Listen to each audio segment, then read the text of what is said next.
তো আজকে ভাই শুনতে পাচ্ছেন তো? না, তাহলে শুরু করলাম। হ্যাঁ হ্যাঁ, শুরু করেন, তো শুনতে আমাদের পাচ্ছি। ফোর্থ লেকচার আজকে। তো এখানে আমরা মেইনলি করবো হচ্ছে কার্ডিয়াক আউটপুট, তারপর ব্লাড প্রেশার এবং আদার্স যে ভলিউম টলিউম গুলো আছে। তো কার্ডিয়াক আউটপুট আমরা জানি যে প্রতি বিটে বা প্রতি স্ট্রোকে হার্ট যতটুকু পাম্প আউট করে আর কি। হার্ট বলতে আসলে ভেন্ট্রিকল, প্রতিটা ভেন্ট্রিকল প্রতি মিনিটে, দুইটা ভেন্ট্রিকল আলাদা আলাদা 5 লিটার করে। তো এটার এভারেজ হচ্ছে 5 লিটার। 5 লিটার জিনিসটা আসছে হচ্ছে এখান থেকে আপনার দেখেন আমরা ইয়েতে যে কার্ডিয়াক আউটপুট হচ্ছে হার্ট রেট কিন্তু স্ট্রোক ভলিউম। তাহলে হুম। এখানে একটা জিনিস উল্লেখ মানে দেখতে হবে, সেটা হচ্ছে হার্ট রেট বলেছি আর কি stroke volume. Stroke stroke volume volume. মানে আমি প্রতি স্ট্রোকে কতটুকু ভলিউম অফ ব্লাড বের হয়ে যাচ্ছে, এটা ব্লাড হচ্ছে স্ট্রোক যাচ্ছে। ভলিউম। হ্যাঁ, হার্ট রেট হচ্ছে হুম, প্রতি মিনিটে কয়বার বিট করছে। তো এটা যদি আমার একটা হার্ট হয়, তো আমরা ধরলাম লেফট ভেন্ট্রিকলের কথা, এটা লেফট ভেন্ট্রিকল। এখান থেকে প্রতি হুম, স্ট্রোকে লেফট ভেন্ট্রিকলে ধরেন ব্লাড আছে, তো ব্লাড মনে করলাম 120 ml ব্লাড আছে। তো প্রতিবার পাম্প করলে আচ্ছা। এখান থেকে ধরা যাক ব্লাড আমার ওটা দিয়ে বের হয়ে গেল 70 ml। হুম, এইটা হচ্ছে আমার স্ট্রোক ভলিউম। হুম। আহ তো 70 ml যাওয়ার পরে তাহলে বাকি কতটুকু থাকলো আরো ওই চেম্বারে? 50 অবশিষ্ট ml। থাকলো 50 ml। 50 ml। তাহলে এটা হচ্ছে আপনার এন্ড সিস্টোলিক ভলিউম, মানে আমি সিস্টল করেছি, তারপরে যতটুকু ব্লাড আছে এটা হলো এন্ড সিস্টোলিক ভলিউম। তাহলে system volume. End end diastolic volume কি? মানে হার্ট যে পাম্প করছে, অ্যাট্রিয়াম থেকে ব্লাড আসছে ভেন্ট্রিকলে, এটা হচ্ছে, তো এটা তো ডায়াস্টোলের অবস্থা। ডায়াস্টোলের আগে সর্বশেষ অবস্থা, জাস্ট সিস্টোলের আগেই, আগ মুহূর্তে যেটা থাকবে হুম। সেটা হচ্ছে end diastolic volume. Diastolic volume. হ্যাঁ, তাহলে এন্ড তাহলে কি ডায়াস্টোলিক বলা ভলিউম। যায় যে 120 ml হচ্ছে এন্ডাস্ট্রিক ভলিউম? হ্যাঁ, এই 120 ml হচ্ছে এন্ড ডায়াস্টোলিক ভলিউম। তাহলে আচ্ছা, এই এখানে একশো প্রিলোড বিশ আর এম এল আফটার লোড যে দুইটা ব্যাপার আছে, হ্যাঁ, আপনার বলতেছি আগে কোনটাকে আমরা প্রিলোড বলে কোনটাকে আফটার লোড বলে? আচ্ছা বলতেছি আমরা, আগে এটা একটু ক্লিয়ার করে নেই। এই যে আমি 120 ml আমার ব্লাড আসলো, হ্যাঁ, একশো জি। বিশ এম এর ভিতরে আমি পাম্প করলাম। পাম্প করলে 70 ml বের হয়ে গেল, এটার নাম হচ্ছে স্ট্রোক স্ট্রোক ভলিউম। ভলিউম। তাহলে 70 ml ভলিউম। বেড়ে যাওয়ার পর থাকতেছে আর কত? 120 থেকে 70 বেড়ে গেলে 50 ml। এটা 50 ml। সিস্টোলের পর থাকতেছে, তাহলে এন সিস্টোলিক ভলিউম হচ্ছে 50 ml। তাহলে আমার এন 50 ml। ডায়াস্টোলিক ভলিউম কত? ইডিভি, ইডিভি হচ্ছে 120। 120 ml। তাহলে স্ট্রোক ভলিউম কত? 70 ml। 70। তাহলে ইএসভি মানে এন সিস্টোলিক ভলিউম কত? 120 থেকে 70 বাদ দিলে 50। 50। 50 ml। তাহলে এই ভলিউম গুলো আমরা জানলাম। এখন আপনি যদি জিজ্ঞেস করলেন যে প্রিলোড আর আফটার লোড কি, এখন প্রিলোড হচ্ছে প্রিলোড, মানে হচ্ছে হার্টের মেইন কাজ যদি পাম্প করা, এটাই হচ্ছে তার হুম, মেইন কাজ। তো এর হুম, আগের অবস্থায় তার যে জিনিসটা আছে, যে লোডটা সে ধারণ করতেছে, এটা হচ্ছে প্রিলোড। হুম। হ্যাঁ, সেই তার লোডটা কি? মানে যদি 120 আমরা, ml। হ্যাঁ, 120 ml, হ্যাঁ, এটা হচ্ছে এন্ডাস্ট্রিক ভলিউম, বা অন্য কথায় বললে প্রিলোড। ভেনাস রিটার্নটা। ভেনাস রিটার্ন এই 120 ml কি একটা ভেনাস রিটার্ন নাকি? ভেনাস আমরা যদি রিটার্ন, রাইট, রাইট, হ্যাঁ। হ্যাঁ, তবে এখানে একটা জিনিস গুরুত্বপূর্ণ, যে আমরা ভেনাস রিটার্ন সাধারণত এই শব্দটা দিয়ে যদি আমরা কোনো কিছু না বলি তাহলে বুঝে নিবো যে ভেনাস রিটার্ন বলতে আমরা এই রাইট, রাইট রাইট, অ্যাট্রিয়ামে, রাইট, রাইট। হ্যাঁ, রাইট অ্যাট্রিয়াম স্পেশালি, যে এখানে যা হুম, আসতেছে superior vena cava inferior vena cava দিয়ে, এটা হচ্ছে ভেনাস রিটার্ন। আর যদি আমরা হুম। এই যে ইজেকশন ফ্র্যাকশন বা স্ট্রোক স্ট্রোক ভলিউম বলি, তাহলে এটা মেইনলি বুঝাবো কোনটা? লেফট এবি। ভেন্ট্রিকল। হ্যাঁ, ঠিক আছে, হুম। কারণ জি। এগুলোই কমনলি এই শব্দগুলোর সাথে অ্যাসোসিয়েটেড। তাহলে এই যে এন্ড ডায়াস্ট্রিক ভলিউমটাই আসলে প্রিলোড, মানে যে জিনিসটা প্রিলোড। আর কাজ করতে যাবে যে জিনিসটার উপরে, এটা হচ্ছে প্রিলোড। আফটার লোড কি? আফটার লোড হচ্ছে হার্টকে যার বিরুদ্ধে কাজ করতে হবে, যার এগেনস্টে কাজটা করতে হবে। এই যে লোডটা সে আচ্ছা। নিছে, এই লোডটাকে তো সে হুম। পাঠাইতে হবে, পাঠাবে কোথায়? আমার সিস্টেমিক সার্কুলেশনে। সিস্টেমিক লেফট ভেন্ট্রিকুলার কথা সার্কুলেশনে। চিন্তা করুন, হ্যাঁ, লেফট ভেন্ট্রিকুলার কথা চিন্তা করলে আমার সিস্টেমিক সার্কুলেশন, মানে ওটা দিয়ে সিস্টেমিক সার্কুলেশনে পাঠাবে। তাহলে এই অ্যাওটার যে প্রেসার, মানে আমার অ্যাওটাতে হুম, পাঠাতেছে, অ্যাওটার যে প্রেসার বা আমাদের সিস্টেমিক ভাস্কুলার রেজিস্ট্যান্স বলি, হুম, মানে আমার অ্যাওটার পরে কি আছে? এদিকে brachiocephalic trunk, subclavian vein, common carotid, মানে হোল বডি, এদের যে হুম, রেজিস্ট্যান্স, এগুলোর উপর ডিপেন্ড হুম, করতেছে যা হার্ট কার বিরুদ্ধে কাজ করবে, সেটা কতটা শক্তিশালী হবে। তাহলে আফটার হুম, লোডটা আসলে হার্ট যার বিরুদ্ধে বা যার এগেনস্টে পাম্প করতেছে, আর প্রিলোড হুম, হচ্ছে হার্ট যাকে নিয়ে পাম্প করতেছে। তাইলে হুম, আফটার লোড হচ্ছে আসলে অ্যাওরিক প্রেশার বা ব্লাড প্রেশার যদি আমরা বলি। তো নর্মালি ধরা হুম, যাক হার্ট পাম্প করে নাই, এখন পাম্প করার আগে ডায়াস্টল, সেই সময় আমার হুম, ডায়াস্টলিক যে ব্লাড প্রেশার ধরা যাক 80 মিলিমিটার অফ মার্কারি, তাহলে হার্টকে ওর বিরুদ্ধে কাজ করতে হবে এখন ব্লাডটা পাস করতে হলে, হ্যাঁ, এইটা তার হচ্ছে হুম। After load. তাহলে আফটার লোডটা কিসের উপর ডিপেন্ড করতেছে? এই যে পেরিফেরাল রেজিস্ট্যান্সের উপর। আচ্ছা, সেটা আমরা একটু পেরিফেরাল পরে রেজিস্ট্যান্স। আবার দেখবো। তো হুম, কার্ডিয়াক আউটপুট তাহলে আসলে কিভাবে, এখানে আমি যেটা বলতে চাচ্ছিলাম যে হার্ট রেট আর হচ্ছে স্ট্রোক ভলিউম, এই দুইটা। তাহলে হুম, আমাদের ইকুয়েশন হুম। থেকে আমরা কি দেখতেছি? ইকুয়েশন থেকে সহজ হিসাব হচ্ছে হার্ট রেট বাড়লে কার্ডিয়াক আউটপুট বাড়বে, স্ট্রোক ভলিউম বাড়লে কার্ডিয়াক আউটপুট বাড়বে, এই তো। কার্ডিয়াক আউটপুট বাড়বে। হুম, এই তো হিসাব। কিন্তু এখানে একটা জিনিস লক্ষণীয়, সেটা হচ্ছে যেহেতু এটার সময়টা নির্দিষ্ট, পার মিনিটের হিসাব, তাই তো কার্ডিয়াক আউটপুট। তো হুম, এই যে আমরা দেখা যাচ্ছে যে 72 বিট পার মিনিট নর্মাল একজন মানুষের, ধরা যাক হার্ট বিট, আর 70 ml হচ্ছে স্ট্রোক ভলিউম, তাহলে 70 × 72 নিয়ে এই 5040, বা পাঁচ এভারেজ হাজার করলে চল্লিশ 5 লিটার। এখন যেহেতু 1 মিনিটের হিসাব, তো আমার যদি হার্ট রেট হুম, খুব বেশি বেড়ে যায়, হুম, হার্ট রেট ধরা যাক কারো 200, হুম। আমরা নর্মাল হার্ট রেট কত ধরছি, কাউন্ট করছে 72 বিট পার মিনিট, তাই না? 72। হুম, 72। তো 72 বিট পার যখন মিনিট আমরা হার্ট রেট ধরি, বা 75 বিট পার মিনিট যখন হার্ট রেট ধরি, তখন আমরা কার্ডিয়াক সাইকেল টাইম বলছিলাম না 0.8 সেকেন্ড। 0.8 সেকেন্ড। হ্যাঁ, তো যদি কারো 200 হার্ট বিট হয়, তাহলে তাই 0.8 সেকেন্ড থাকবে, কার্ডিয়াক সাইকেল টাইম কমে আসবে না, না? পয়টা আরো কমে যাবে। আরো কমে যাবে, ধরলাম 0.5, ধরলাম আর কি 0.5। তার মানে হার্ট যদি খুব বেশি বেড়ে যায়, হুম, হার্ট রেট যদি খুব বেশি বেড়ে যায়, 0.5 না আরো কম হবে, ধরলাম আর কি হিসাবের জন্য। মানে পয়েন্ট আমি থ্রির বলতে চাচ্ছি যেটা, কাছাকাছি হবে, হ্যাঁ। হ্যাঁ, যদি হার্ট রেট খুব বেশি বেড়ে যায়, তাহলে সাইকেল টাইম হুম, কিন্তু কমবে। কার্ডিয়াক সাইকেল টাইম কমা মানে হার্টের সিস্টোল এবং ডায়াস্টোল দুটো টাইমই কমবে। তো হার্টের যদি ডায়াস্টোলের টাইমটা কমে, নর্মালি আমরা ভেন্ট্রিকুলার ডায়াস্টোল কি পড়ছিলাম, সিস্টোল হচ্ছে 0.3 সেকেন্ড, ডায়াস্টোল হচ্ছে 0.5 সেকেন্ড, 0.5 সেকেন্ড। নাকি? হুম। হুম, এখন যদি হার্ট রেট বাড়ে, তাহলে কি টাইমটা কমবে না? কার্ডিয়াক টাইম সাইকেল কমে টাইম যাবে। কমবে, আমরা সেটাই বললাম। তো যদি আমার ডায়াস্টোলিক টাইমটা 0.5-এর জায়গায়, কেটে দেয় এগুলো, হ্যাঁ, ডায়াস্টোলিক টাইমটা যখন হুম, 0.5-এর জায়গায় ধরা যাক 0.2 সেকেন্ড হইলো ডায়াস্টোলের টাইম, ডায়াস্টোলের যদি হুম, টাইম কমে, তার মানে অ্যাট্রিয়াম থেকে ভেন্ট্রিকুলার যে ব্লাড আসবে, সে সময়টা কম পাবে। কারণ কম আগে পাঁচ পাবে। মিনিট ধরে 0.5 সেকেন্ড ধরে সে বসেছিল, এখন সে 0.2 হুম, সেকেন্ড ধরে বসে থাকবে। তাহলে তার হুম, মানে ডায়াস্টোলের সময় যে ফিলিং, সেই ফিলিংটা কমবে, হুম। ভেন্ট্রিকুলার ফিলিং কমবে। ফিলিং টাইম কমে যাবে। হুম, হ্যাঁ, তাহলে ফিলিং যদি কমে, তার মানে কি এন্ড ডায়াস্টোলিক ভলিউম কমবে না? হুম, এন্ড ডায়াস্ট্রিক ভলিউম কমবে, এখন ভেন্ট্রিকুলার ব্লাডই কম, তাহলে ভেন্ট্রিকল এই এন্ড ডায়াস্ট্রিক ভলিউমের কিছুটা অংশ সে স্ট্রোক ভলিউম হিসেবে বের করে পাম্প দেয়। করবে। হ্যাঁ, হুম, তাহলে এন্ড ডায়াস্ট্রিক ভলিউম আগে আমি নর্মাল দেখালাম যে 120, এখন দেখা যাক তার এন্ড ডায়াস্ট্রিক ভলিউম হয়ে গেছে 80। হুম, তো এই 80 দেখা গেল সে বের করে দিচ্ছে, পাম্প করে দিচ্ছে 50। হুম। হ্যাঁ, আগে যেখানে স্ট্রোক ভলিউম ছিল 70, এখন 70 হয়ে গেছে 50 কত? না, 50। 50। তাহলে যদি হার্ট রেট বেশি বাড়ে, তাহলে আবার স্ট্রোক ভলিউমটা কমে যাবে।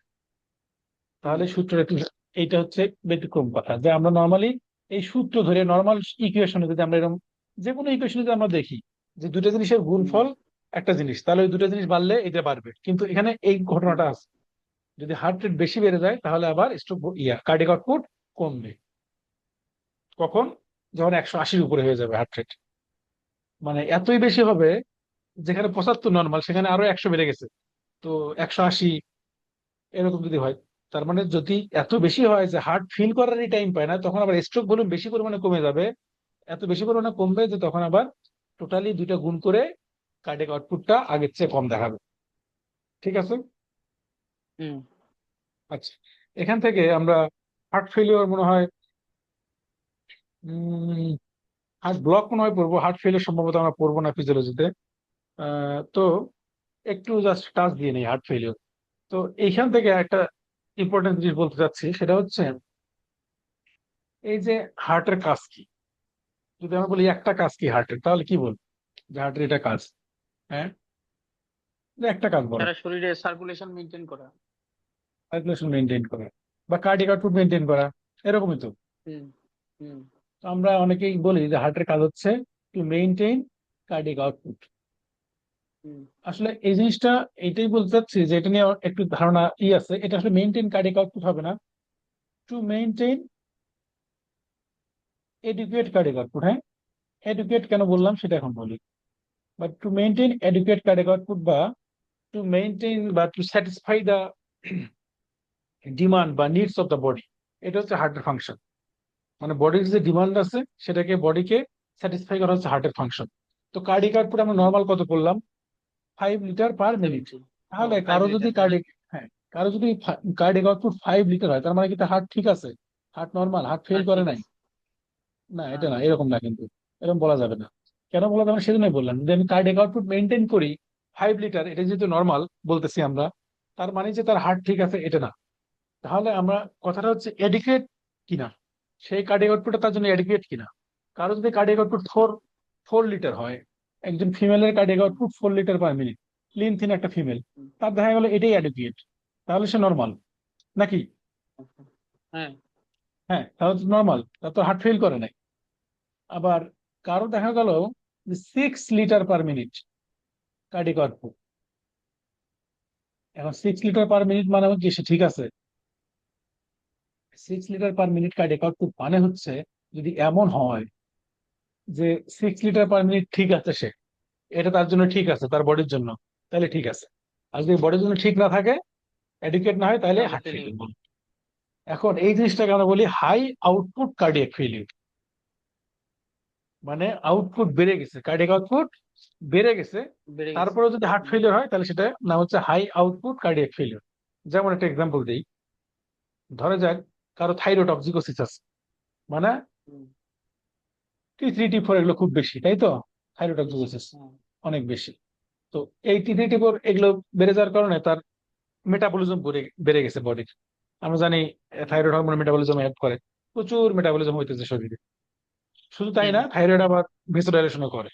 তো প্রচুর মেটাবলিজম হলে তাহলে শরীরে কি, এখন ডিমান্ড বেড়ে গেছে না, অক্সিজেনের ডিমান্ড, হুম, নিউট্রিশনের ডিমান্ড, যেহেতু মেটাবলিজম বেশি।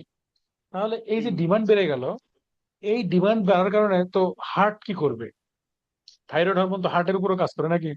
তো হ্যাঁ, ফোর্স অফ সিম্প্যাথেটিকের মতো কিছু কাজ করবে, ফোর্স অফ কন্ট্রাকশন বাড়াবে, কার্ডিয়াক আউটপুট বাড়ানোর চেষ্টা করবে, যেহেতু বডির ডিমান্ড বেড়ে গেছে। হার্টের তো বিভিন্ন রেসপন্স মেকানিজম আছে, সেসব দিয়ে সে চেষ্টা হুম, করবে কার্ডিয়াক আউটপুট বাড়ায় দেওয়ার, নাকি? যেহেতু বডির ডিমান্ড বেড়ে হ্যাঁ, গেছে, বডিতে সাপ্লাই বেশি লাগবে, তো সে চেষ্টা করবে। সেই চেষ্টাটা এমন করছে যে 6 লিটার হয়ে গেছে। নর্মালি ছিল তো 5 লিটার করে তার চলতো, এখন তার 6 লিটার হয়ে গেছে। এখন এমন একটা অবস্থায় গেছে যে 6 লিটার দিয়েও তার হচ্ছে না। হার্ট হয়তো 5 লিটার থেকে 6 লিটার করছে, কিন্তু তার 6 লিটার দিয়েও তার ডিমান্ড মিট হতেছে না। হুম, হার্ট আর বাড়াইতেও পারতেছে না কোনো কারণে। হ্যাঁ, হার্ট আরো বাড়াইতে পারে, আরো বাড়ানোর ক্ষমতা আছে, কিন্তু দেখা গেলো হার্ট অন্য একটা সমস্যার কারণে সে বাড়াইতে পারতেছে না। আবার তার এই 6 লিটার দিয়ে মেটাবলিক নিডসও ফুলফিল হইতেছে না। তাইলে এটা কি? হার্ট ফেলিওর তো। যেহেতু অ্যাডিকুয়েট হার্ট কার্ডিয়াক, ফেলিওর। তার জন্য অ্যাডিকুয়েট হয়তো 7 লিটার, তার জন্য অ্যাডিকুয়েট হইতে হয়তো 7 লিটার, কিন্তু সে পাচ্ছে তো রাইট। 6 লিটার, তার মানে হার্ট ফেল করছে। তো এটা এক ধরনের হার্ট ফেলিওর। ঠিক আছে। High output cardiac failure. হ্যাঁ। তো তারপর ধরা যাক এনিমিয়া আছে কারো। এনিমিয়াতে হাইপার ডাইনামিক সার্কুলেশন হয়, এই থাইরয়েডক্সিকোসিসেও কিন্তু হাইপার ডাইনামিক সার্কুলেশন হয়। হাইপার ডাইনামিক মানে কি? হুম, মানে হচ্ছে, ডাইনামিক মানে কি, আমরা তো বলি ডাইনামিক লিডার, ডাইনামিক মানে গতি, তাই তো? তাহলে যদি হাইপার ডাইনামিক হয় সার্কুলেশন, মানে হচ্ছে ফোর্সটা বেড়ে, যেমন ধরা যাক এনিমিয়া, আমরা নর্মাল এটা চিন্তা করি, এটা ব্লাড ভেসেলস এর ভিতরে এই আরবিসি থাকে, তাই তো? তো এগুলো ধরা হুম, যাক নর্মাল আরবিসি এরকম অনেক ঘন, মানে বেশ ভালোই আছে, কারণ আরবিসি তো কত থাকে আমরা জানি, 4 থেকে 5 million per cubic millimetre of blood, অনেক থাকে আরবিসি কিলোমিটার। এরকম। এখন কারো যদি এনিমি হয়, তাহলে আরবিসি তো কমবে নাকি? হুম, তো দেখা গেলো কারো এনিমিয়া, বেশ ভালো এনিমিয়া হয়েছে, আরবিসি হয়ে গেছে এইরকম, তাহলে ঘনত্ব অনেক কমে গেছে না, ভিসকোসিটি কমে গেছে না? হ্যাঁ ভিসকোসিটি ভিসকোসিটি কমে কমে গেলে গেছে। এখন কি, ব্লাড ফ্লো ফ্লো বেড়ে যাবে। বাড়বে। হ্যাঁ, ব্লাড ফ্লো বাড়বে। এখন ব্লাড ফ্লো বাড়লে হবে কি, ধরা যাক এই ব্লাডটা যখন আর্টারি থেকে গিয়ে ক্যাপিলারি চ্যানেলের ভিতরে প্রবেশ করে, ধরা যাক এটা ক্যাপিলারি চ্যানেল, ছবি কালারটা হুম, চেঞ্জ করলাম না, বুঝতে পারছেন, না যেহেতু না এটা অসুবিধা আর্টারি নেই, লাইন বললাম। বুঝতেছি। হ্যাঁ। তো এই ক্যাপিলারিতে যখন ব্লাড যায়, তখন তার হুম, ফোর্সটা বেড়ে যাবে না? ব্লাড ফ্লো তো বেড়ে গেছে আগের চেয়ে, আগে হয়তো একটু আস্তে অবশ্যই আস্তে বেড়ে আস্তে যাবে। আস্তে তাই তো। ক্যাপিলারিতেই তো মেইন তার নিউট্রিশন বলেন, অক্সিজেন বলেন, এক্সচেঞ্জ এগুলো হবে। সব তো। হ্যাঁ, এক্সচেঞ্জটা হয় ক্যাপিলারিতেই। এখন ক্যাপিলারিতে সে দ্রুত মুভ করতেছে, আগের চেয়ে দ্রুত মুভ করতেছে, তাহলে সে অক্সিজেন ডেলিভারি দেওয়ার কম সময় পাইতেছে, হুম, তাই তো? তাহলে অক্সিজেন এমনিতেই কম ডেলিভার, মানে সে ট্রান্সপোর্ট করতেছে, কারণ এনিমিয়া আরবিসি কম, টোটালের মোটের উপর হুম, তার আরবিসি কম, সে অক্সিজেন ক্যারি হুম, মানে আগের চেয়ে কম করতেছে। এরপর হুম, আবার সে ডেলিভারি দিতে যাচ্ছে, সেখানে আবার দ্রুত যাচ্ছে, মানে যে আমরা আমরা ছোটবেলায় দেখছি, আপনি দেখছেন কিনা জানি না, বা আমি তো জানি না আপনার বয়স কেমন, যে পেপার যেমন দেয়, আমার অনেক ওই বয়স যে, ভাই। হ্যাঁ, ওই যে হকাররা পেপার দিয়ে যায়, সাইকেলে চলে গিয়ে হুম, ছুঁড়ে ছুঁড়ে মেরে যায় না? হ্যাঁ হ্যাঁ। সাইকেলে চলে, হ্যাঁ, ছুঁড়ে ছুঁড়ে, তো এরকম ছুঁড়ে ছুঁড়ে মেরে যেত।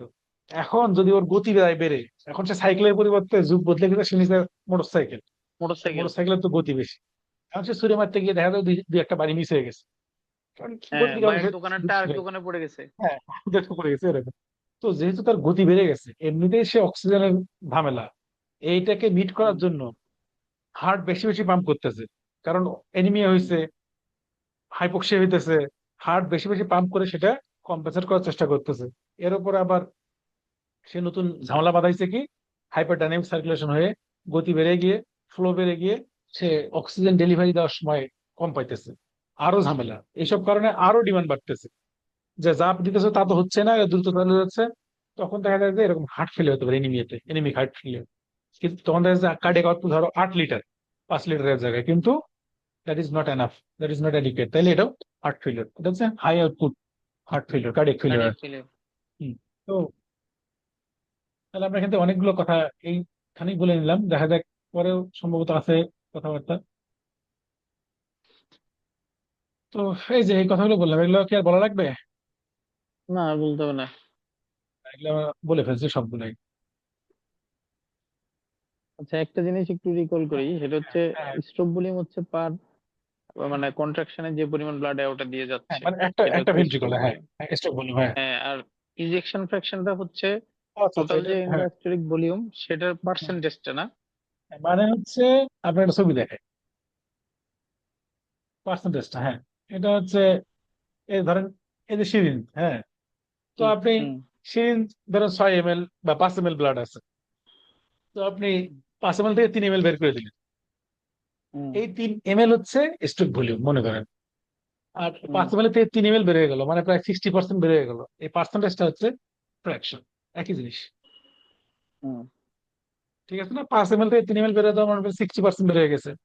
তাহলে সিক্সটি হ্যাঁ, পার্সেন্ট হচ্ছে ইনজেকশন ভলিউম, ইনজেকশন ফ্র্যাকশনটা ভাগ ফ্র্যাকশন। করতে চায়।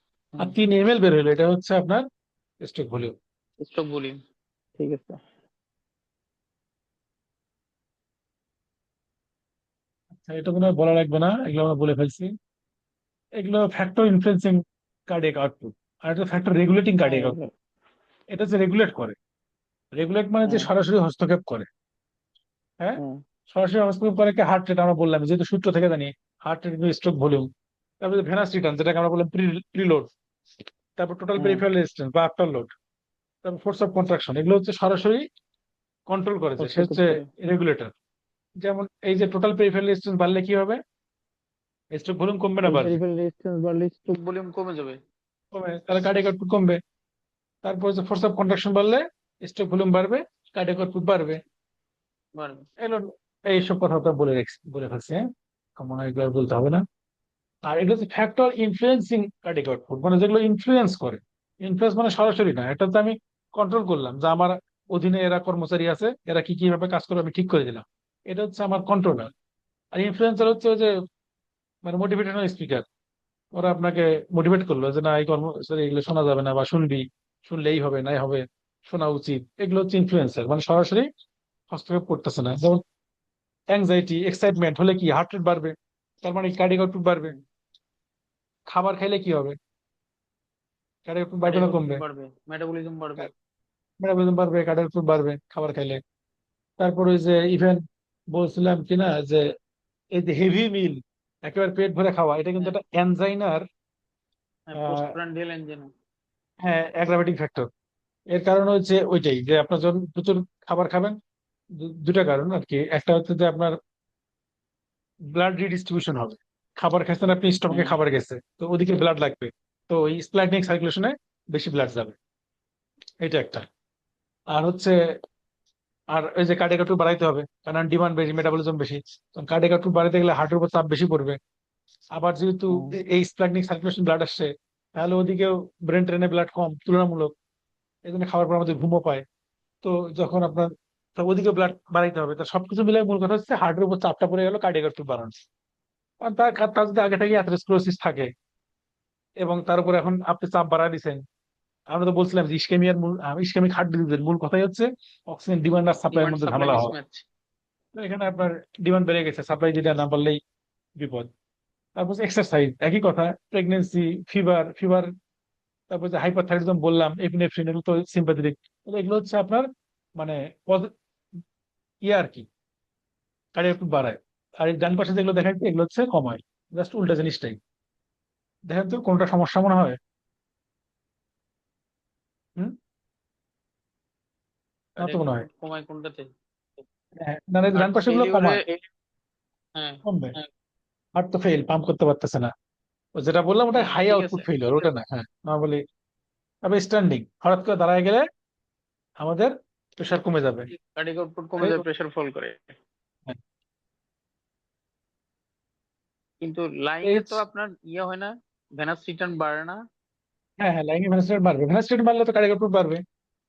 না, এটা তো বললাম, এই ডান পাশে যেগুলো দেখাইছি আমি, হ্যাঁ। এগুলো হচ্ছে কম, কার্ডিয়াক আউটপুট কমে, আর বাম পাশে গুলো হচ্ছে বাড়ে। কিন্তু লাইং এ কি বাড়ার কথা না কমার কথা? ও, শুধু লাইন ভাবতেছেন আপনি? না না, শুধু হ্যাঁ। লাইন না, এটা আসলে স্ট্যান্ডিং ফ্রম লাইন, এটা আসলে একটা লাইন। ও আচ্ছা। ও আচ্ছা আচ্ছা আচ্ছা। এটা ফ্রম লাইন আর কি, ওটা ক্লিকটা মনে হয় ভুল হয়েছে, স্ট্যান্ডিং এ ফ্রম না লাইন না না, একসাথে আমি হবে। খেয়াল করিনি যে ফর্ম তো লেখাই আছে, আমি খেয়াল হ্যাঁ করিনি, হ্যাঁ, আমি আলাদা লাইন হওয়াতে আমি বুঝতে ভাবছি পারছি, যে আমি লাইন। একটু বুঝি এই কোশ্চেনটা বুঝতেছিলাম না, ওই জন্য যে আসলে হ্যাঁ, ঠিক আছে, এটা দুজনেরই একটু বুঝতে বলেছে।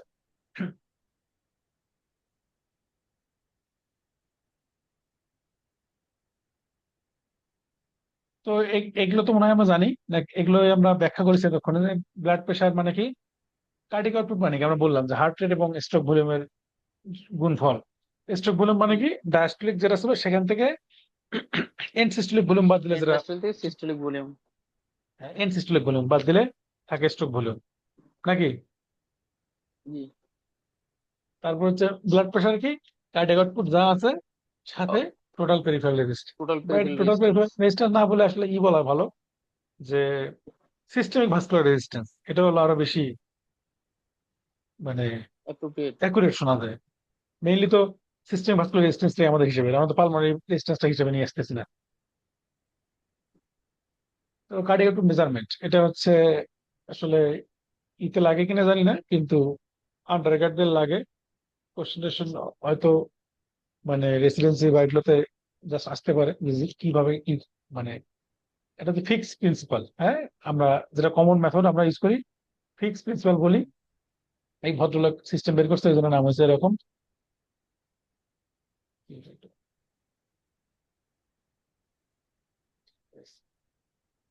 হ্যাঁ, ফিক্স প্রিন্সিপাল। তো এই এই প্রিন্সিপালটার ঘটনাটা কি, ঘটনাটা হচ্ছে আপনি জাস্ট এটা যদি আমরা দেখি, যে uptake of substance by an organ. উনি যেটা বলছেন, যে একটা অর্গান যে পরিমাণ সাবস্টেন্স আপটেক করবে সেটা ইকুয়াল কার জি। ইকুয়াল, সেটা কার ইকুয়াল, যে blood flow to of the that organ organ.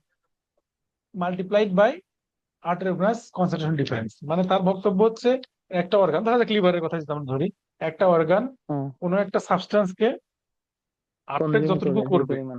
সেটা সেটা কিসের সমান, সেটা হচ্ছে ওই অর্গানের ভিতরে কতটুকু ব্লাড ফ্লো হয়েছে এবং আর্টেরিয়াল এন্ড এবং ভেনাস এন্ডের মধ্যে ওই সাবস্টেন্সের ডিফারেন্স কতটুকু। বা ধরা যাক আর্টেরিয়াল এন্ডে, কথার কথা, আর্টেরিয়াল এন্ডে একটা জিনিস ছিল, আমরা এমনি জাস্ট বোঝার জন্য বলি, যে 10 লিটার, ভেনাস হুম। এন্ডে সেই জিনিসটা হচ্ছে 5 লিটার। তাহলে এই গ্যাপটা সাথে হচ্ছে কতটুকু ব্লাড গেছে, ব্লাডটাও লাগে, ব্লাড ফ্লো কতটুকু হয়েছে, এই দুটার গুণফল যদি আমরা করি তাহলে আমরা বুঝতে পারবো যে আসলে কতটুকু সাবস্টেন্সটা ওই অর্গানটা আপটেক করছে। এটাই তো হওয়ার কথা, কারণ ছিল কত, হয়েছে কত।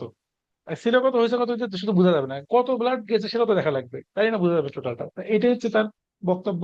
সেই বক্তব্য যদি আমরা এক করি, তাহলে এক পাশে হবে আপটেক, আর এক পাশে হচ্ছে flow, flow into arteriovenous difference.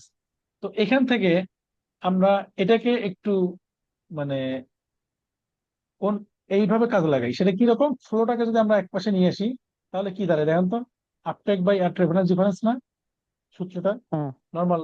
হ্যাঁ, হুম। সেটাই আমরা এই যে এখানে দেখাইছি, দেখেন, blood flow equal substance consumption বা uptake by arterial concentration minus venous concentration, মানে আর্টারি ভেনাস ডিফারেন্স।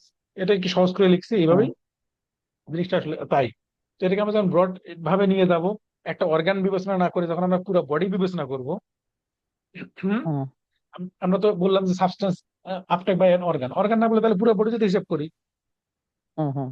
তাহলে কি হয়, তাহলে এই যে লিখে দিছি apply to the entire body, এবং এই যে সাবস্টেন্স সেটা আমরা ধরবো অক্সিজেন, তাহলে আমাদের হিসাবটা কি আসে, তাহলে এই ব্লাড ফ্লো থেকে আমরা হিসাব করবো পুরো বডি যদি ধরতেছি, তাহলে আমরা ব্লাড ফ্লো থেকে আমরা ধরবো cardiac cardiac output, output. Substance থেকে আমরা ধরবো অক্সিজেন কনজাম্পশন। তাহলে আর্টারি ভেনাস ডিফারেন্স করলে কত হয় সেটাই অপশন হচ্ছে আমাদের ডিফারেন্স। Cardiac output. এটা হিসাব করলেই বের হয়ে যাবে। তো এটা জটিল কিছু না। ইজেকশন ফ্র্যাকশন বলেছি, এটা আর বলা লাগবে না সম্ভবত। স্ট্রোক ভলিউম বলেছি। ভেনাস রিটার্ন কি বলবো, যে ভেনাস রিটার্ন হচ্ছে ওই যে amount of blood that flows back to the heart, এবং বলেছিলাম নর্মালি এটা আমরা ধরে নেই রাইট এর কথা বলতেছি, হ্যাঁ, হ্যাঁ যেহেতু হ্যাঁ। সুপ্রিয় ভেনা ক্যাভা ইনফিরিয়র ভেনা ক্যাভা রাইট এট্রেমে আসে। এবং নর্মালি আর স্টেডি স্টেট কনসেন্ট্রেশনে ভেনাস রিটার্ন আর কার্ডিয়াক আউটপুট সমান হয়। সমান। মানে বডি এটা ব্যালেন্স মেনটেন করে, যে যত ভেনাস রিটার্ন আসবে তত কার্ডিয়াক আউটপুট মানে বাড়বে। যদি এটা এটা মেনটেন না হইতো, যদি এটা ঠিক মতো ব্যালেন্স না করতে পারতো, তাহলে কি হতো, বিভিন্ন জায়গায় শরীরে ব্লাড মানে জমে যেত। ধরো জমে কার্ডিয়াক যেত। আউটপুট আসতেছে, হ্যাঁ 5 litre, sorry venous return 5 litre, cardiac output 4 litre, তাহলে তো ঝামেলা, তখন জমতো ব্লাড। এখন ওই একই কথা, ভেনাস রিটার্ন কোন কোন ফ্যাক্টর ইনফ্লুয়েন্স করে। এটা হচ্ছে প্রেশার গ্রেডিয়েন্ট। প্রেশার গ্রেডিয়েন্ট মানে কি, পেরিফেরাল ভেইনে কত প্রেশার, ডিফারেন্সটা। আর আমার, হ্যাঁ, আর্টারিতে কত প্রেশার। হ্যাঁ, আর অ্যাট্রিয়াম, অ্যাট্রিয়াম, হ্যাঁ আর্টারিতে, আর্টারি হিসাবও আছে, সেটা আমরা বলতেছি। কিন্তু মেইনলি হচ্ছে পেরিফেরাল ভেইনে কত, ভেইন থেকে তো আর্টারিতে যাবে, তাই না? আর্টারিতে কত, হুম। এর মাঝখানে ডিফারেন্স কত। ধরো দেখ ভেইনে 8, সরি, ভেইনে 8 আর হচ্ছে আর্টারিতে 0। এই যে ভেইনে ধরো দেখ 8, আর্টারিতে 0, তাহলে ডিফারেন্স আছে, ডিফারেন্স আছে। হুম। ধরো দেখ ভেইনে হয়ে গেল 10, আর্টারি, অ্যাট্রিয়ামে, সরি অ্যাট্রিয়ামে হলো 0, তাহলে আরো বাড়বে না ভেনাস রিটার্ন, হুম। হুম। বেশিতে কমে যাবে। আর ভেনে যদি ভেনো কনস্ট্রিকশন হয়, ভেন যদি একটু প্রেশার দেয়, আর 10-এর জায়গায় 12 হয়, আর ওদিকে রাইট এর -0 আছে, তাহলে কি আরো বাড়বে না ফ্লো, ভেনাস রিটার্ন বাড়বে না? বাড়বে। বা কেউ যদি এক্সারসাইজ করে, তার হার্ট মাসল যদি পাম্প করে, তাহলে ভেনাস রিটার্ন বাড়বে। হার্ট পারবে। মাসল ভেনের উপর চাপ দিবে, ওই জন্য তো পেরিফেরাল হার্ট বলি সোলিয়াস মাসলকে, তাই না? হুম। তারপর হচ্ছে এই যে মিন ফিলিং প্রেশার, এই যে ওটা হচ্ছে আপনার এটা যে সিস্টেমিক আর্টারিতে যদি চাপ বেশি থাকে, আর্টারির উপর যদি চাপ বেশি থাকে, আর্টারি যদি চাপ বেশি দেয়, সেই ব্লাড চাপটা আলটিমেটলি ভেইনকে চাপ দিবে নাকি, ফ্লোটা হুম। গিয়ে ভেনের উপর চাপটা পড়বে, তাহলে ভেন থেকে মানে সিস্টেম দিয়ে বাড়বে, তাহলে এটা হচ্ছে বাড়বে। থোরাকো অ্যাবডোমিনাল পাম্প, আমরা বলেছিলাম যে ডিউরিং ইন্সপিরেশনে যদি থোরাসিক প্রেশার নেগেটিভ থাকে, তাহলে হুম। ব্লাড ফ্লো ভেনাস রিটার্ন বাড়বে, বাড়ে। হ্যাঁ ভেনাস রিটার্ন বাড়বে। এবং যখন আপনার শ্বাস নিতেছি, তখন ডায়াফ্রাম তো নিচের দিকে চাপ দিতেছে নাকি, ডায়াফ্রাম চাপ দিতেছে হুম। কোথায়, অ্যাবডোমেনে, অ্যাবডোমেনে চাপ বাড়তেছে, প্রেশার বাড়তেছে, তাহলে আলটিমেটলি সে চাপ দিয়ে ভেনাস ভেনাস রিটার্ন রিটার্ন বাড়বে। বাড়বে। ভেসোমোটর টোন বা ভেনোমোটর টোন, ভেনে ওই যে টোন বেড়ে গেলে বা চাপ বেড়ে গেলে বাড়বে। গ্র্যাভিটি এবং পশ্চাৎ, যদি আপনি দাঁড়ান তাহলে ভেনাস রিটার্ন হুট করে কমে যাবে। কমে যাবে।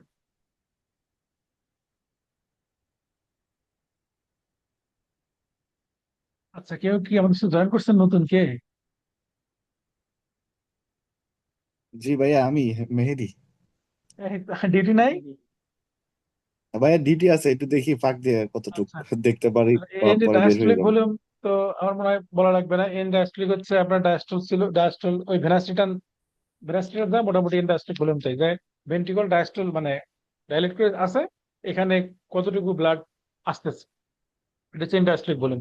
আমরা দেখাইছি এটা নর্মালি 110 থেকে 120 ml। তাহলে এটা কার সাথে বাড়বে, মানে ইন্ডাস্ট্রিক ভলিউম বাড়বে কে, ভেনাস রিটার্ন বাড়লে ইন্ডাস্ট্রিক ভলিউম বাড়বে, এটা তো বলার কিছু নাই, তাই তো? হ্যাঁ। সুপার ভেনা কাভাতে ইন্টার হুম। ভেনা কাভাতে রাইট ফ্রেমে যত ব্লাড আসবে, সেই ব্লাডটাই ঢুকবে রাইট ভেন্ট্রিকলে, এটা venous return. Filling time, filling টাইমের সাথে কি সম্পর্ক আমরা কিন্তু একেবারে শুরুতেই বলছি, আজকে ক্লাসের হ্যাঁ। শুরুতেই, হ্যাঁ। যে হ্যাঁ ডায়াস্টলের টাইম বেশি থাকবে। ডায়াস্টলের টাইম যদি বেড়ে যায়, তাহলে ফিলিং টাইম যদি বেড়ে যায়, তাহলে ইন্ডাস্ট্রিক ভলিউম ইন্ডাস্ট্রিয়াল ভলিউম বাড়বে। বাড়বে, আর যদি কমে যায় ইন্ডাস্ট্রিক ভলিউম কমবে। কমবে। আর ফিলিং টাইম কমতে পারে কোথায়, যদি হার্ট রেট বেড়ে যায়, হার্ট রেট অনেক বাড়বে। বেশি পাম্প করবে, ফিল করার সময় পাবে না, ভরারই সময় পাবে না, পাম্প করবে কখন মানে ই ডায়াস্ট্রিক ভলিউম বাড়বে কি হবে, ইফেক্টিভ ফিলিং প্রেশার একই কথা বাড়লে কি বলে ডায়াস্ট্রিক ভলিউম বাড়বে। অ্যাকচুয়াল কন্ট্রাকশন বাড়লে, একটা যদি ভলিউম কন্ট্রাক্ট বাড়বে। করে তাইলে বাড়বে। ইন্ডাস্ট্রিয়াল ভেন্ট্রিকুলার ভলিউম বাড়বে। কমপ্লায়েন্স বাড়লে, হ্যাঁ টোটাল ব্লাড ভলিউম বাড়লে বাড়বে। বাড়বে। বাড়বে। ইজেকশন ফ্র্যাকশন বাড়লে, হুম, ইজেকশন ফ্র্যাকশন। বেশি কোনো সম্পর্ক আছে? ইজেকশন ফ্র্যাকশন যদি বাড়ে। এটা আসলে বাড়লে এটার সাথে আসলে তেমন সম্পর্ক নাই, কিন্তু দূরবর্তী একটা কানেকশন তৈরি করা যায়। ইনজেকশন ফ্র্যাকশন বাড়লে মানে আপনি বাড়ি করে দিচ্ছেন বেশি, পরে আপনার কাছে আসবে বেশি, এইভাবে আর কি। কিন্তু এটা আসলে উল্টা, মানে এত, এই জন্য এটা এত পরে লিখছি আর কি। এটা নিয়ে মাথা ঘামানোর কিছু নাই। তো এন্ড সিস্টোলিক ভলিউম কি বললাম, পাম্প করছে, করার মানে করার পরে হার্টে কিছু পরিমাণ থেকে যায়। এই যে থেকে গেল সিস্টোলের পরেও, এটার নাম হচ্ছে এন্ড সিস্টোলিক ভলিউম। তাহলে এটা কিসের উপর ডিপেন্ড করতেছে? ফোর্স অফ কন্ট্রাকশন বা কন্ট্রাক্টিভিটি অফ হার্ট। যদি ফোর্স অফ কন্ট্রাকশন বাড়ে তাহলে এন্ড সিস্টোলিক ভলিউম, পারবে। তাই নাকি? ও না, কমবে কমবে। ফোর্স অফ কন্ট্রাকশন বাড়ছে, বেশি পরিমাণে ব্লাড বের করে দিয়ে ভেন্ট্রিকল থেকে বের হয়ে বডিতে গেছে, তো ভেন্ট্রিকলে কম আছে। ভেন্ট্রিকলে যেটা থাকে সিস্টোলের পরে, সেটা তো এন্ড সিস্টোলিক ভলিউম। তার মানে ফোর্স অফ কন্ট্রাকশন বাড়লে এন্ড সিস্টোলিক ভলিউম কমবে। আফটার লোড বাড়লে কি হবে বলেন? আফটার লোড বাড়লে কি হবে?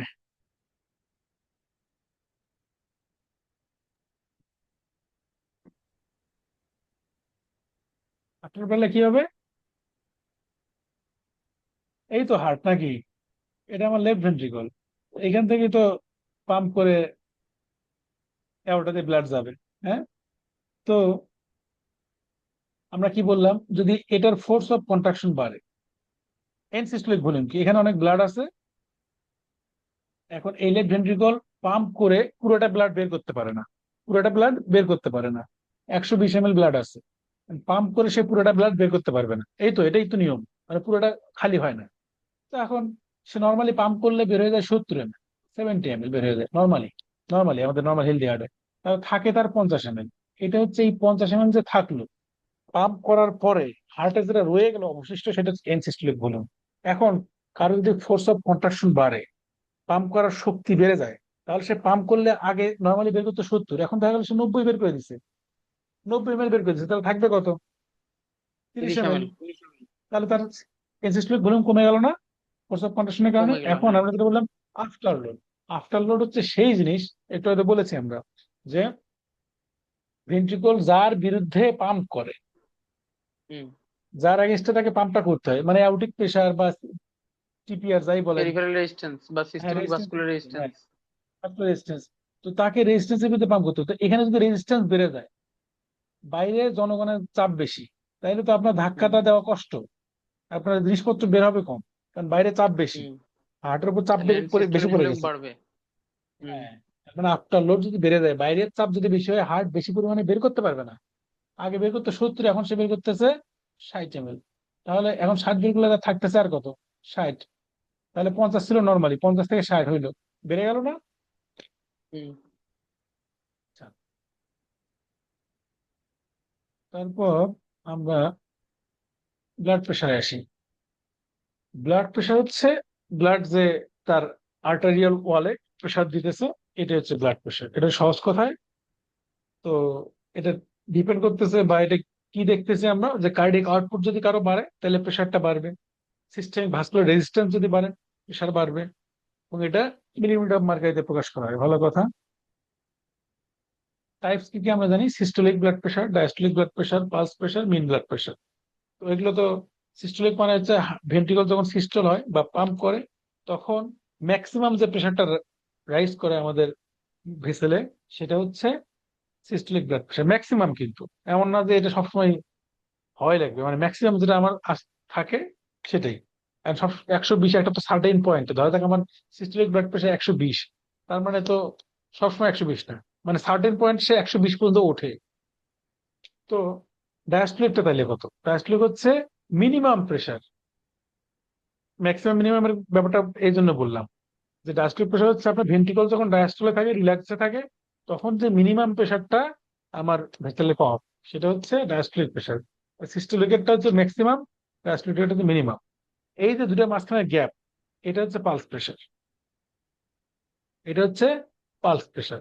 আর মিন আর্টারিয়াল প্রেশার মানে কি? মিন মানে তো আমরা জানি গড়, কিন্তু এই মিনটা এরিথমেটিক মিন না, মানে নর্মালি গড় না, যে দুইজনের বয়সের গড় কত, আপনার 50 আমার 40, দুইজনের 90, তাহলে গড় হচ্ছে 45, এই গড় না, মানে অ্যারিথমেটিক মিন না। কেন অ্যারিথমেটিক মিন না? কারণ হচ্ছে আমরা জানি ভেন্ট্রিকুলার সিস্টোল কতক্ষণ, 0.3 সেকেন্ড, আর 3 সেকেন্ড, ডায়াস্টল 0.5 সেকেন্ড। 0.5 সেকেন্ড। মানে সিস্টোল হচ্ছে ডায়াস্টল বেশি। তার মানে আমার ব্লাডটা যতটুকু সময় সিস্টোলে থাকতেছে তার চেয়ে বেশি সময় ডায়াস্টলে থাকতেছে। ধরা যাক 120, এটাই কনস্ট্যান্ট ধরলাম, আর 80 ধরলাম, তাহলে আমার 0.3 সেকেন্ড থাকতেছে 120, যদিও পুরো সময় ওইরকম থাকে না। আর 0.5 সেকেন্ড থাকতেছে 80। তাহলে দুটো গড় করে যদি আমি বলি যে 80 আর 120 কত হলো, 200 নাকি? তো হুম। দুটো এভারেজ বললাম 100, আসলে কি 100 এভারেজ হইলো তার হিসাব মতে? কারণ একটা থাকে অল্প সময়, একটা থাকে বেশি সময়। এই যে অল্প সময় থাকে, হার্ট যে বেশি সময় ডায়াস্টলিক থাকে, যেহেতু ডায়াস্টলিক ব্লাড প্রেশারটা বেশি সময় ধরে থাকে, এই জন্য এটা শুধুমাত্র গড় করে দিলে হচ্ছে না, শুধুমাত্র গড় করে দিলে হচ্ছে না। মানে ব্যাপারটা এরকম যে দেখা যাক, ওই যে দেখা যায় কি, বাবা মারা যাওয়ার পর দুই ছেলের বাসায় মা থাকে, মানে এক ছেলের বাসায় থাকে বছরে 3 মাস, আর এক ছেলের বাসায় থাকে 9 মাস। এবারে যদি আমি বলতেই পারি যে দুইজনের বাসায় 6 মাস করে থাকে, কিন্তু আসলে তো 6 তা মাস না। থাকে, হ্যাঁ। হুম। আসলে তো তা না, বাস্তবিক তো জিনিসটা আলাদা, যে একজনের বাসায় 9 মাস, একজনের 3, এরকম। এই কারণে এর জিডিপির লিঙ্কটা মতো, করা হয়েছে। দেশের জিডিপির মতো আর কি অবস্থা। হ্যাঁ হ্যাঁ হ্যাঁ, বুঝিও। তো এই কারণে ওই যে সালামেরটাও যেহেতু হিসাব করতে হবে, সেই জন্য আপনার ডায়াস্ট্রিক ব্লাড প্রেশার যেহেতু বেশি সময় ধরে থাকে, তাহলে ডায়াস্ট্রিক ব্লাড প্রেশারটা আমাদের মূল কাউন্ট হবে।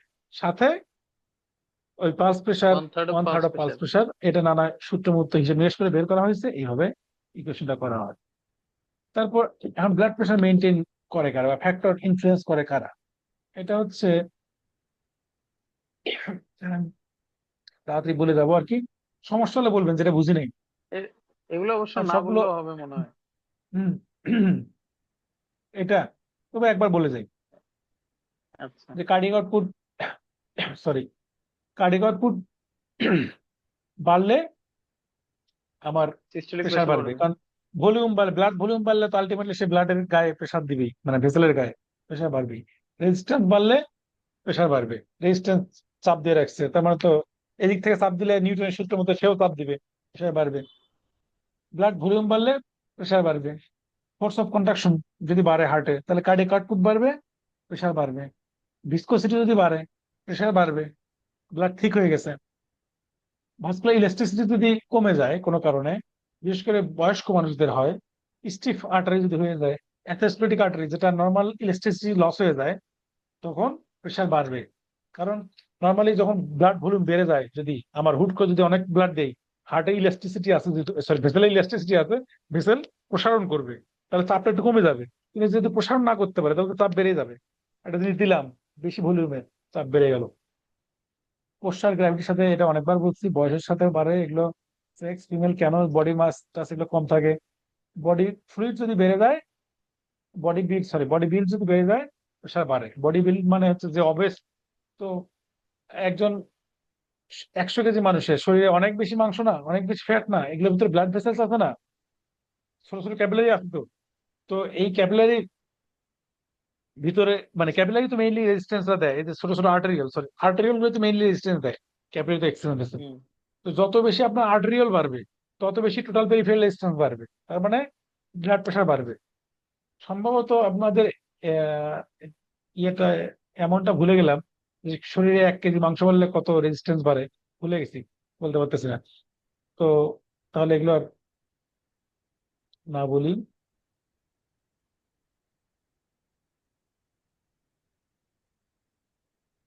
আচ্ছা, ব্লাড প্রেশার রেগুলেশন এটা একটু দেখি, এগুলো হচ্ছে আমাদের মনে থাকে না অনেক সময়, আমরা চেষ্টা করি মানে ভুলভাল, মানে চেষ্টা করে ভুলভাল বলি অনেক সময়। জাস্ট আমরা একটু চিন্তা করি যে blood pressure regulation, short term regulation আছে কিছু, ইন্টারমিডিয়েট টার্ম বলি আমরা, আর কিছু আছে হচ্ছে long term regulation. Short term regulation মানে কি? এই যে আমরা লিখে দিয়েছি যে উইদিন সেকেন্ডস, মানে এটা 10 সেকেন্ড। সেকেন্ডের ভিতরে অ্যাক্টিভ হবে। শুধু তাই না যে উইদিন সেকেন্ডস, আর একটা কথা এখানে বলা হয় না, যেটা আসলে এই টার্ম মানে কি, শুধু কি উইদিন, মানে শর্ট টার্ম বলতে খুব তাড়াতাড়ি অ্যাক্টিভ হইতেছি সেই জন্য শর্ট টার্ম বলতেছি, তাহলে তো আমরা বলতাম ইমিডিয়েট, ইমিডিয়েটটাই তো বেশি পারফেক্ট হতো, তাই না? হুম। ইমিডিয়েট রেগুলেশনটাই তো হ্যাঁ। বেশি পারফেক্ট হইতো, তাই কি না? যে আমার একটা জিনিস খুব দ্রুত, যেমন আমরা যে ইনফ্লামেশন, ইনফ্লামেশন যখন পড়ি, আমরা এগুলো পড়ছিলাম না যে ইমিডিয়েট কিছু রিয়াকশন, তার প্রলং রিয়াকশন এরকম। তো শর্ট টার্ম আসলে এই কারণেও শর্ট টার্ম যে ওরা বেশি সময় ধরে কাজগুলো করে না, বেশি সময় ধরে এই রেগুলেশনটা করতে পারে না। এটা একটা শর্ট টার্ম বলার কারণ। মানে হচ্ছে ধরা যাক এই যে ব্যারোরিসেপ্টর রিফ্লেক্স মেকানিজম, এই যে আমি বসে আছি ধরেন, হুট করে যদি দাঁড়ায় যাই, হুম, ব্লাড প্রেশার কমে যাবে না? কমে যাবে। ব্লাড প্রেশার কমে যাবে। তাহলে তো ব্লাড প্রেশার হঠাৎ করে কমে গেলে আমার তো ফেইন্ট হয়ে যাওয়ার কথা, হয়তো অজ্ঞান হয়ে যায় বা পড়ে যাওয়ার কথা, যাচ্ছি না, কারণ হচ্ছে ব্যারোরিসেপ্টর। হুট করে দাঁড়ায় গেলেই হুট করে প্রেশার কমে গেল, হুট করে শর্ট টার্ম যে বলতেছি মানে ইমিডিয়েটলি সে অ্যাক্টিভ হয়ে গেল ব্যারোরিসেপ্টর, ইমিডিয়েটলি আপনার হুম, ব্লাডকে প্রেশার কন্ট্রোল করলো। এই হচ্ছে শর্ট টার্ম রেগুলেশন। এবং এইটা সে এই শর্ট টার্মই করবে। এখন যদি আপনার অনেকদিন ধরে যদি এই ঘটনা ঘটতে থাকে যে আপনার ধরেন ব্লাড প্রেশার বেড়ে গেছে, ব্যারোরিসেপ্টর এটাকে কমাইতেছে, ব্লাড প্রেশার কমে গেছে, ব্যারোরিসেপ্টর এটা বাড়াইতেছে, এই তো ও তো এরকম নেগেটিভ ফিডব্যাক হুম, দেয়। তো আপনার অনেকদিন ধরে ব্লাড প্রেশার বেশি, 120-এর জায়গায় আপনার অনেকদিন ধরে 150, কথার কথা। তো ব্যারোরিসেপ্টর তো আমি বললাম শর্ট টার্ম, সে এতদিন ধরে কাজ করবে। আপনি দুই ধরেন 2 মাস ধরে 150 নিয়ে বসে আছেন, তো ব্যারোরিসেপ্টর কি 2 মাস ধরে কমাবে নাকি আপনার প্রেশার? কমাইতে পারতেছে না তো। হ্যাঁ, পারলে তো আর 150 থাকতো না আমার। পারতেছে না কারণ যখন আপনার এই 150 হয়ে যাবে বেশি সময় ধরে, সে তো উইদিন সেকেন্ড কাজ করে এবং বেশি তো সময় কাজ করে না, কিছুক্ষণ হয়তো কাজ টাজ করবে। এখন আপনার 150ই থাকে সবসময়, নানা ফ্যাক্টর আছে তো প্রেশারের। তো এখন এই যে 150 হইলো, ব্যারো রিসেপ্টর গুলো করবে কি, তখন আপনার এই 150-কে তারা নিউ নর্মাল ভাবা শুরু করবে, নিউ নর্মাল ভাবা শুরু করবে, যেটাই নিউ নর্মাল। তখন হবে কি আপনার 150 থেকে 160 হইলে সে চেষ্টা করবে কমানোর। অ্যাক্টিভ হওয়ার। হ্যাঁ, অ্যাক্টিভ হওয়ার। আবার আপনি যদি 160 রেগুলার করে ফেলেন আর কি, তখন আবার সে এটাকে নর্মাল ভাবা শুরু করবে। এই জন্য এগুলো হচ্ছে শর্ট মানে টার্ম। এটা সেন্সিটাইজ হয়ে যাবে। হ্যাঁ, সেন্সিটাইজ হয়ে যাবে, সেন্সিটাইজ হয়ে যাবে যে ওটাকেই সে এখন ভাবা শুরু করবে, হ্যাঁ এটাই আমার নর্মাল, কারণ আমার এটাই হচ্ছে কন্ডিশন। তো যেহেতু আমরা বলেছি ব্যারো, তো ব্যারো মানে কি প্রেসার, কারণ আমরা ওই যে প্রেসার মাপার যন্ত্রের নাম কিন্তু ব্যারোমিটার। তাহলে ব্যারোমিটার। ব্যারো রিসেপ্টর, তাহলে প্রেসার রিসেপ্টর, সোজা কথা প্রেসার সেন্সিটিভ রিসেপ্টর কই থাকে? Carotid sinus, aortic arch. আমরা একটা ছবি দেখাই, আর কেউ একটু পরে দেখাই দিচ্ছি। তাহলে ক্যারোটিড সাইনাস আর অ্যাওরটিক আর্চ, হ্যাঁ। আর কেমো রিসেপ্টর মানে কি? কেমিক্যালি রিসেপ্টর তারা। কেমিক্যাল। তাহলে কেমিক্যাল সেন্সর, বুঝলেন? এটা কিন্তু প্রেশার সেন্সর না। তার মানে যদি আর্টেরিয়াল প্রেশার বাড়ে কমে, এর সাথে ব্যারোরিসেপ্টরের সম্পর্ক আছে, যদি প্রেশার সেন্সিটিভ। আর কেমোর সাথে আর্টেরিয়াল প্রেশার বাড়া কমার সম্পর্ক নেই। হ্যাঁ, সম্পর্ক থাকবে কখন? যখন আপনার আর্টেরিয়াল প্রেশার কমে গেছে, তার মানে হচ্ছে ব্লাড ফ্লো কম, তার মানে হচ্ছে আপনার অক্সিজেন কম। অক্সিজেনটা কি কেমিক্যাল তো? হ্যাঁ, হাইপোক্সিয়া। হাইপোক্সিয়া বা হাইপার ক্যাপনিয়া বা অ্যাসিডোসিস, হাইড্রোজেন আয়ন বেড়ে গেছে, তখন সে অ্যাক্টিভ হবে। তো দুইটা দুই জিনিস। হুম, তাহলে মেইনলি কেমোরিসেপ্টর যদিও আমরা ব্লাড প্রেশারের সাথে সম্পর্কিত, মেইনলি সে হচ্ছে সম্পর্কিত আমাদের কার সাথে? রেসপিরেশনের সাথে। এর সাথে সম্পর্ক রেসপিরেশনের সাথে। আর ডর রিসেপ্টর মেইনলি প্রেশারের সাথে সম্পর্ক। মানে কেমো প্রেশার কন্ট্রোল করে, হার্ট রেট কন্ট্রোল করে, কিন্তু মেইন ব্যাপারটা সে রেসপিরেশনের মাধ্যমে কাজ করার চেষ্টা করে। আর আছে সিএনএস, ইসকেমিক রেসপন্স। মানে সিএনএস যদি ইসকেমি হয় তাহলে কিন্তু রেসপন্স হয়, খুব গুরুত্বপূর্ণ কিছু না। গুরুত্বপূর্ণ হচ্ছে রিসেপ্টর, কেমোরিসেপ্টর, রেনিন, এই তারপর intermediate renin angiotensin, vasoconstrictor, capillary fluid shift, stress relaxation. এগুলো বলবো না, এগুলো খুব ইম্পর্টেন্ট কিছু না।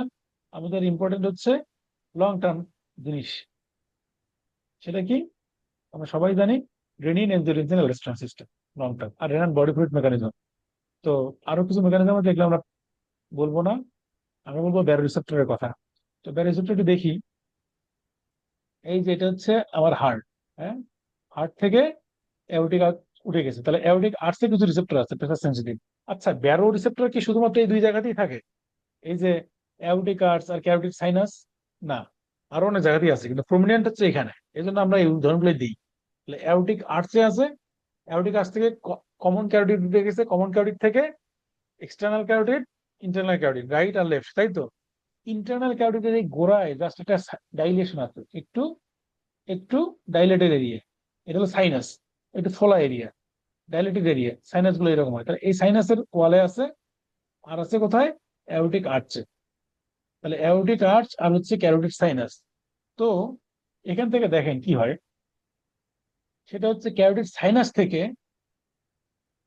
একটা নার্ভ, হেরিং নার্ভ বলি, হেরিংস নার্ভ দিয়ে গ্লোসোফারেঞ্জিয়াল নার্ভ।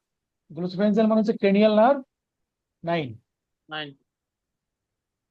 যদি কখনো সুযোগ হয় আমি ক্রেনিয়াল নার্ভসের ক্লাস নেবো, যদি কখনো আমার মানে সুযোগ সুবিধা হয় আর কি, ক্রেনিয়াল নার্ভ গুলো। তো গ্লোসোফারেঞ্জিয়াল নার্ভ 9। আর এই যে অ্যাওরটিক আর্চ দিয়ে হচ্ছে নাম্বার 10। নাম্বার 10 নার্ভ কি? ভ্যাগাস। তাহলে 9 আর 10ই বলবো, হ্যাঁ। এইটা দিয়ে আমাদের মিডল অবলঙ্গাটা যে সেন্টার আছে সেখানে যায়। সেখানে গিয়ে ধরেন আপনার হচ্ছে প্রেশার কমে গেছে। প্রেশার কমে যাওয়ার মানে এগুলোর উপর স্ট্রেস কমে গেছে, হ্যাঁ, স্ট্রেস কমে গেছে। হুম। তাহলে সিগন্যাল গেল এই যে নার্ভ দিয়ে, গ্লোসোফারেঞ্জিয়াল মানে নাম্বার 9 আর নাম্বার 10 ক্রেনিয়াল নার্ভ দিয়ে ভ্যাসোমোটর সেন্টার বা ওই যে মিডুলারি সেন্টার, কার্ডিও কন্ট্রোল সেন্টার যেটা, মিডলতে গিয়ে সে সিম্প্যাথেটিক কে স্টিমুলেট করবে। সিম্প্যাথেটিক স্টিমুলেট করলে কি করবে? হার্ট রেট বাড়বে, ভ্যাসোকনস্ট্রিকশন। কন্ট্রাক্টিলিটি বাড়বে, হ্যাঁ, ভ্যাসোকনস্ট্রিকশন হবে। মূল কথা হচ্ছে ব্লাড প্রেশার বাড়বে। আবার প্যারাসিম্প্যাথেটিক কে সে ইনহিবিট করবে, তাহলে কি হবে? হার্ট রেট বাড়বে, তাই না? বলেছিলাম কিন্তু ফ্লাইট এন্ড ফার্স্ট ক্লাসে। Fight and flight. হুম। হ্যাঁ, বুঝি নাই। ফাইট এন্ড ফ্লাইট হ্যাঁ হ্যাঁ, ফাইট আর রেসপন্স। ফ্লাইট হচ্ছে সিম্প্যাথেটিক, হ্যাঁ। তো প্যারাসিম্প্যাথেটিক কমলে হার্ট রেট বাড়বে। তো আমরা কিন্তু ফার্স্ট ক্লাসে বলেছিলাম যে প্যারাসিম্প্যাথেটিক কিন্তু এই এসি নোডের উপর ইফেক্ট আছে, এভি নোডের উপর ইফেক্ট আছে, কিন্তু মাসলের উপর কিন্তু ইফেক্ট কম, মানে ভেন্ট্রিকুলার মাসলের উপরে। তার মানে প্যারাসিম্প্যাথেটিকটা দেখেন হার্ট রেটটা মেইনলি সে বাড়াইছে, কিন্তু সিম্প্যাথেটিক কিন্তু এই কন্ট্রাক্টিলিটিও বাড়ায়। প্যারাসিম্প্যাথিক যদি ভেন্ট্রিকুলার মাসলের উপর তেমন একটা কন্ট্রাক্ট মানে ইফেক্ট নাই। তার মানে প্যারাসিম্প্যাথিক মেইন ইফেক্ট হচ্ছে এসএনও ডেভিনো দিয়ে হার্ট রেটের সাথে সম্পর্কিত, ফোর্স অফ কন্ট্রাকশনের সাথে তেমন একটা সম্পর্কিত না। ঠিক আছে। এবং এই যে SA node AV node, normally কিন্তু এসএ নোডের যে ইম্পালস আমরা পড়ি না, নর্মালি এসএ নোডের ইম্পালস জেনারেশন রেট কত? মিনিটে কয়টা? 70 থেকে 80 এরকম পড়ি না আমরা? এটা কিন্তু প্যারাসিম্পেথেটিক আছে বলে 70 থেকে 80। মানে প্যারাসিম্পেথেটিকের ইনহিবিশন সবসময় একটু আছে বলে কিন্তু সে 70 থেকে 80। সে কিন্তু আদতে আদতে কিন্তু সে 100-র মতো করে বিট করে পার, মানে এসএ নোডের ইম্পালস এটারও বেশি। জেনারেশনে 100-র মতো করে। কিন্তু যেহেতু প্যারাসিম্পেথেটিক কিছু ইনহিবিশন আছে সেই জন্য সে 70-80-তে হয়। এটা প্রমাণ কি? আমার কথার প্রমাণ কি? আমি কোথায় পাইলাম বা প্রমাণ কি? প্রমাণ হচ্ছে যাদের হার্ট ট্রান্সপ্লান্ট করা হয়, তো আমরা তো বাইরে থেকে হার্ট নিয়ে আসি, সেই ট্রান্সপ্লান্ট হার্ট তো বিট করে। হার্ট বিট করে কারণ কি? হার্টের অটোরিদমিসিটি আছে। তো বাইরের এই যে ভ্যাগাস নার্ভ, এই এইসব সাপ্লাই, সিম্প্যাথেটিক সাপ্লাই না হলেও হার্ট বাঁচে এই এসএ নোডের কারণে, অটোরিদমিসিটি আছে, এটা তো বলেছি ফার্স্ট ক্লাসে। তো এই হার্ট দেখা যায় একটু জোরে বিট করে, মানে দ্রুত আর কি, জোরে না তো দ্রুত। দেখা যায় ট্রান্সপ্লান্টেড হার্ট যার লাগানো হয়, যার হার্ট ট্রান্সপ্লান্ট করে, তার হার্ট বিট নর্মালি হচ্ছে 100। কেন 100? কারণ তার তো প্যারাসিম্প্যাথেটিকের বা ভ্যাগাল ইনহিবিশন নাই, প্যারাসিম্পথেটিক ইয়ে নাই, ভ্যাগাল ইনহিবিশন নাই। ইনহিবিশনটা নাই। তাইলে এই জিনিসটাকে যদি আমরা, যদি আপনারা চান তাহলে আমি আরেকটু ডিটেলস বলতে পারি যে এই পাথওয়েটা, যদি চান বলবো, না হলে আমি বলবো না। হ্যাঁ, বলেন বলেন। আচ্ছা, তাহলে এটা ছবি দেখাই অথবা আমি বক্তব্য দিই? আর ছবিটা আগে দেখে নিই, ছবি দেখলে মনে থাকবে বেশি। ছবিটা একটু জটিল হয়ে গেল মনে হয়। যাই হোক, এই সর্বনাশ। এদিকে, হ্যাঁ এদিকে দেখতে হবে না, মানে বাম পাশে দেখতে হবে না। বাম পাশে দেখতে হবে না কারণ বাম পাশে আমি তা বললাম, সেই ব্যাখ্যা দিয়েছি আমি, যে প্রেশার কমছে, ব্যারোরিসেপ্টর স্ট্রেস হওয়া কমছে, অ্যাক্টিভিটি বাড়াইছে, এই যে ক্রেনিয়াল নার্ভ 9 আর 10 মানে গ্রোসবেঞ্জাল ভ্যাগাস দিয়ে যা করছে এগুলো আমি বলেছি। তার মানে আপনার এই অংশটা আপাতত দেখতে হচ্ছে না, হ্যাঁ, এই অংশটা আপাতত দেখতে হচ্ছে না, এটা বাদ। তাহলে একটুকু থাকলো নাকি? একটুকু দেখতে হবে না কারণ আমি তো বলবো, আমি ছবি এঁকে দেখাবো পুরো। সেটা হচ্ছে এটা জাস্ট দেখালাম মনে থাকে যাতে, যে আমার 812টা থেকে কি দিয়ে যাবে? নাম্বার 10। আর ক্যারোটিক সাইনাস থেকে যাবে কি দিয়ে? নাম্বার 9। এখন 9। আমরা একটু ব্যাখ্যা, এই ছবি আর বলবো না, আমরা একটু ছবি এঁকে ব্যাখ্যা দিই।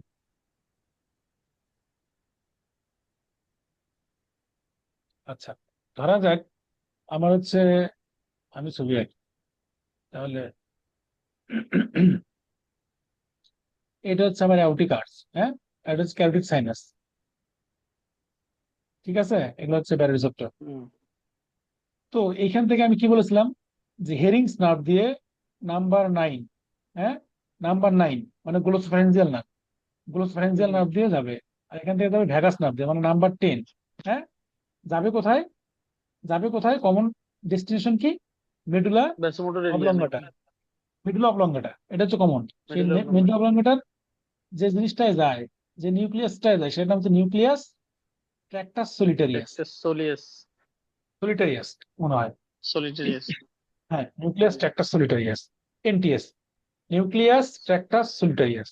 এখন নিউক্লিয়াস থেকে, হ্যাঁ, নিউক্লিয়াস কি গ্যাংলিয়ন কি জানেন কি? আমরা পড়ি হ্যাঁ, না গ্যাংলিয়ন ব্রেনে? হচ্ছে পেরিফেরাতে হলে গ্যাংলিয়ন, আর সেন্ট্রাল সিএনএস এ হলে মানে হচ্ছে নিউক্লিয়াস। সেল বডির কালেকশন অফ সেল বডি যদি সিএনএস এর ভিতরে হয় তাহলে হচ্ছে নিউক্লিয়াস, আর নিউক্লিয়াস। যদি পেরিফেরিতে হয় তাহলে গ্যাংলিয়ন। সেল বডির কানেকশন, তার মানে নর্মাল নিউরন কেমন এরকম না? ধরা যাক এটা একটা সেল বডি, এটা হচ্ছে একজন, একজন। এই তো এরকম না?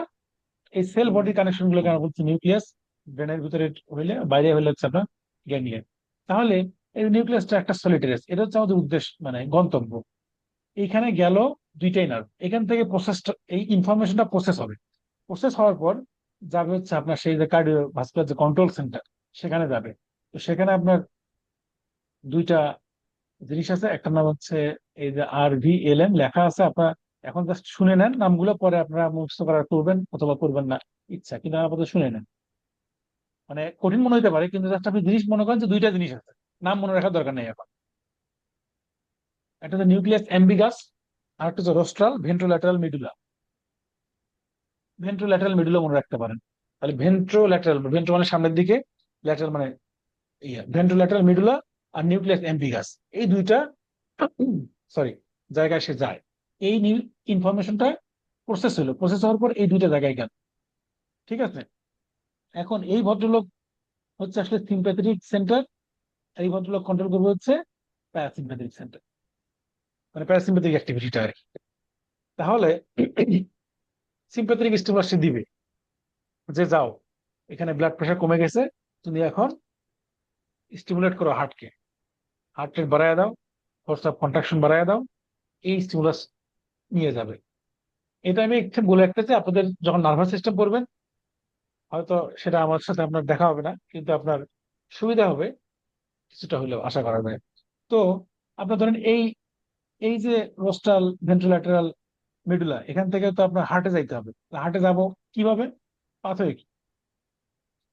ধরা রিসেপ্টর যাক লাগবে। আপনি, হ্যাঁ, আপনি তো ব্রেনে এই মেডুলাতে মনে করেন রোস্টা, এটা সেন্টার RVLM, রোস্টা ভেন্ট্রোল্যাটারাল মেডুলা। এদিকে কি আসবে? স্পাইনাল কর্ড আছে না? স্পাইনাল হুম। কর্ড আছে তো। ধরলাম এখানে আমার হার্ট, এখানে আমি আসবো, আমার টার্গেট হচ্ছে এখানে আসা। তো এই মেডুলা থেকে আপনি পাঠিয়ে দিবেন স্পাইনাল কর্ডে, স্পাইনাল কর্ডে পাঠিয়ে দিবেন। তো স্পাইনাল কর্ডে আমরা কি পাঠাইলাম তাহলে? এটা এই যে যেহেতু এটা নিউক্লিয়াস, তার মানে এখানে সেল বডি, তাহলে এখানে পাঠিয়েছি আমরা একজন। এই একজন কোন একটা সেল বডির সাথে আবার কানেকশন করবে, সিনাপস করবে, তাই তো? হুম। তাহলে এটার সাথে সিনাপস করলো, এটা সেল বডি। তাহলে এই যে ফাইবারটা আসলো উপরে, যে ফাইবার, এটার নাম হচ্ছে প্রি সিম্প্যাথেটিক নিউরন, বা যে নিউরনটা আসলো, মানে সিম্প্যাথেটিক এখন শুরু হয় নাই, প্রি সিম্প্যাথেটিক। ঠিক আছে, এরপর এটা সিনাপস করলো এই জায়গায়, স্পাইনাল কর্ডে। এই যে যে সেল বডির সাথে সিনাপস করলো, সেই সেল বডি তো আবার একজনটা এদিকে পাস করে দিবে, তাই না? এবার স্পাইনাল কর্ড থেকে বের হবে, একজনটা পাস করবে। তো আমরা ওই হুম। সেন্সরি গ্যাংলিয়ন পড়ছি না, ডরসাল রুট গ্যাংলিয়ন বা সেন্সরি গ্যাংলিয়ন, এখানে গ্যাংলিয়ন আছে না সিম্প্যাথেটিকের, স্পাইনাল কর্ডের হুম। সাইডে প্যারাসিম্প্যাথেটিক গ্যাংলিয়ন। তার মানে হুম। হুম। এই যে নার্ভটা এই গ্যাংলিয়ন পর্যন্ত নিয়ে গেল, গ্যাংলিয়নের আগের নার্ভ এটা, তাহলে এটার নাম হচ্ছে প্রি গ্যাংলিয়নিক নিউরন, গ্যাংলিয়নের আগে যেহেতু। তার মানে এই গ্যাংলিয়নে সে আবার, হ্যাঁ, তাহলে এটা একটা গ্যাংলিয়ন, তাহলে গ্যাংলিয়নে সে কি একজন পাঠায় দিচ্ছে নাকি? গ্যাংলিয়নে যদি হুম। একজন পাঠায় দেয়, গ্যাংলিয়নে আবার একটা সেল বডি আছে যার সাথে এই একজনটা মানে সিনাপস করছে, সিনাপস করছে। সেই সেল, হ্যাঁ, সেই সেল বডির আবার একজন আছে, সেটা বের হয়ে গিয়ে হার্টে গেছে। হুম। তাহলে এইটা হলো পোস্ট গ্যাংলিয়নিক, গ্যাংলিয়নের পরে যেহেতু পোস্ট গ্যাংলিয়নিক নিউরন, এটা হচ্ছে প্রি গ্যাংলিয়নিক নিউরন, এটা হচ্ছে প্রি সিম্প্যাথেটিক নিউরন। এইভাবে সাপ্লাইটা গেছে, গিয়ে তারপরে এসে সে এখানে, যেহেতু একজন, একজন থেকে একটা টার্মিনাল এন্ড, এখান থেকে সে রিলিজ করবে কি নিউরো ট্রান্সমিটার। সেই নিউরো ট্রান্সমিটার নাম কি বলেন? এটা বলেছি ফার্স্ট ক্লাসেই, সিম্প্যাথেটিক এপিনেফ্রিন। এন্ড, হ্যাঁ, নরএপিনেফ্রিন। নরএপিনেফ্রিন। এপিনেফ্রিন কি বলছিলাম? এপিনেফ্রিনের একটা নাম কি? অ্যাড্রেনালিন। অ্যাড্রেনালিন কার থেকে অ্যাড্রিনালিন। আসবে? অ্যাড্রেনাল গ্ল্যান্ড থেকে ম্যাক্সিমামটাই। অ্যাড্রিনাল গ্ল্যান্ড থেকে। তাহলে নর অ্যাড্রেনাল, তাহলে অ্যাড্রেনাল গ্ল্যান্ডের না, কার থেকে আসবে? সিম্প্যাথেটিক। ক্লিয়ার? হুম। আচ্ছা, ব্যারোরিসেপ্টর আমার মনে হয় ঝামেলা থাকার কথা না।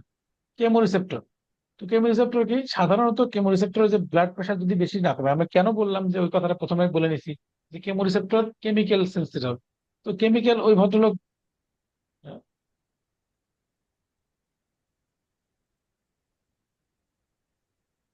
তো কেমোরিসেপ্টর কেন বললাম আমরা, তাই কেমোরিসেপ্টর হচ্ছে এই যে বিলো 80, 80-র কম প্রেশার না হলে সাধারণত সে মানে অ্যাক্টিভ হয় না। কেন? কারণ বললাম না, সে তো প্রেশার সেন্সর না যে ব্লাড প্রেশার কমে গেলেই সে অ্যাক্টিভ হবে। সে কেমিক্যালি সেন্সিটিভ। এই কারণে ধরুন প্রেশার যখন বেশি কমে যায়, তখন ওই প্রেশারের কারণে ওই ফ্লোটা এত কমে, তখন অক্সিজেন, কার্বন ডাইঅক্সাইড, হাইড্রোজেন এগুলোতে ঘাপলা হয়, তখন সে অ্যাক্টিভ হয়। এই জন্য তার প্রেশারটা এত কমা লাগে। ব্যাড রিসেপ্টর যেমন একটু কমলেই হয়, সে হয় না। তাহলে আমরা কি বলে, কেমো রিসেপ্টর কঠিন তো না। থাকে কোথায়? থাকে কোথায়? অ্যাওরিটিক বডি আর ক্যারোটিড বডি থাকে, হ্যাঁ। ওটা ছিল হচ্ছে অ্যাওরিটিক আর্চ, ক্যারোটিক সাইনাস। এখানে এয়ারটিক সাইনাস। সাইনাস আর্চের কোনো মামলা নাই, এখানে যে বডিতে থাকে, ঠিক আছে। অ্যাওরিটিক বডি আর ক্যারোটিক বডি। তাইলে যদি প্রেশার কমে যায়, কারণ আর্টারিয়াল প্রেশার কমে গেছে, তাহলে আমি বললাম ব্লাড ফ্লো কমবে। ব্লাড ফ্লো কমে গেলেই তার মানে অক্সিজেন কমছে, তার মানে এই কেমোরিসেপ্টর অ্যাক্টিভ হয়েছে। মেসেজ দিবে কাকে দিয়ে? ওই যে ফ্যাক্টর, মানে ক্রেনিয়াল নার্ভ 9 আর 10, ক্লোজ পেরিফেরাল ভ্যাগাস, ভ্যাসোমোটর সেন্টারে যাবে, গিয়ে বলবে বাবা ওর প্রেশার কমে গেছে, এখন একটু ভ্যাস কনস্ট্রিকশন করো। টোটাল পেরিফেরাল রেজিস্ট্যান্স বেড়ে গেল, বেড়ে গেলেই তার মানে তো আর্টারিয়াল প্রেশার বেড়ে গেল। ইন্টারেস্টিং ঘটনা আছে, যদি আর্টারিয়াল প্রেশার বেড়ে যায়, তাহলে আবার রিসেপ্টর অ্যাক্টিভেট হতে পারে নাকি? রিসেপ্টর অ্যাক্টিভেট হতে পারে, তো আবার সে হুম। হার্ট রেট কমাইতে পারে। এরকম হইতে পারে এগুলো আর কি। যেহেতু পরস্পর মানে ব্যাপারটা এমন না যে একটাই হইতে হবে। এখানে একটু সংযুক্তি দিয়ে নেই যে সেন্ট্রাল কেমোরিসেপ্টর বলে কিছু জিনিস আছে। সেন্ট্রাল কেমোরিসেপ্টর, আর এটা যেটা আমরা বললাম, এই দেখেন এখানে আমি লিখে দিয়েছি পেরিফেরাল কেমোরিসেপ্টর। পেরিফেরাল অনেক জায়গাতেই কেমোরিসেপ্টর। কথাটা নাই, কিন্তু আসলে আমরা রিসেপ্টর মানে এই পেশার সাথে যে আলোচনা করি, এটা আসলে পেরিফেরাল কেমোরিসেপ্টর। সেন্ট্রাল কেমোরিসেপ্টর কি? এই দেখেন, সেন্ট্রাল মানে হচ্ছে আমার মাথায়, ব্রেনে। তো এটা মোস্টলি সেন্সিটিভ হচ্ছে পিএইচ চেঞ্জের সাথে, মানে হাইড্রোজেন আয়ন চেঞ্জের সাথে সম্পর্কিত। তাহলে কারো যদি আর্টের কার্বন ডাইঅক্সাইড বেড়ে যায়, ধরা যাক শ্বাস টাস কোনো কারণে সমস্যা হয়েছে, কার্বন ডাইঅক্সাইড বেড়ে গেছে, carbon dioxide blood brain barrier cross করতে পারে, ঠিক আছে। ব্লাড ব্রেন ব্যারিয়ার ক্রস করতে পারে, সরাসরি হাইড্রোজেন পারে না, তো ব্লাড ব্রেন ব্যারিয়ার ক্রস করতে পারে। সেই ব্লাড ব্রেন ব্যারিয়ার ক্রস করলে কার্বন ডাইঅক্সাইড কি করে আমরা জানি না, সারা শরীরে তো একটা বাইকার্বনেট। জিনিসই জানি, হ্যাঁ, কার্বন ডাইঅক্সাইড আর পানি মিলে কি তৈরি করে?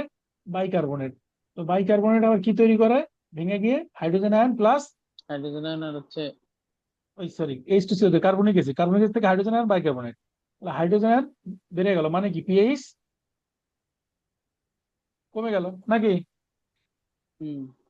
ঠিক আছে, তো পিএইচ কমে গেল, তো পিএইচ কমে গেলে ওই সেন্ট্রাল কেমোরিসেপ্টর অ্যাক্টিভেট হয়ে গেল। অ্যাসিডোসিস। তারপর সে সিগন্যাল দিল হচ্ছে যে আপনি রেসপিরেটরি সেন্টারকে, যে রেট আর ডেপথ অফ ব্রিদিং বাড়াও। বললাম না যে কেমোরিসেপ্টর মেইনলি রেসপিরেশন সম্পর্কিত, এটা হলো তার এই যে প্রমাণ আর কি।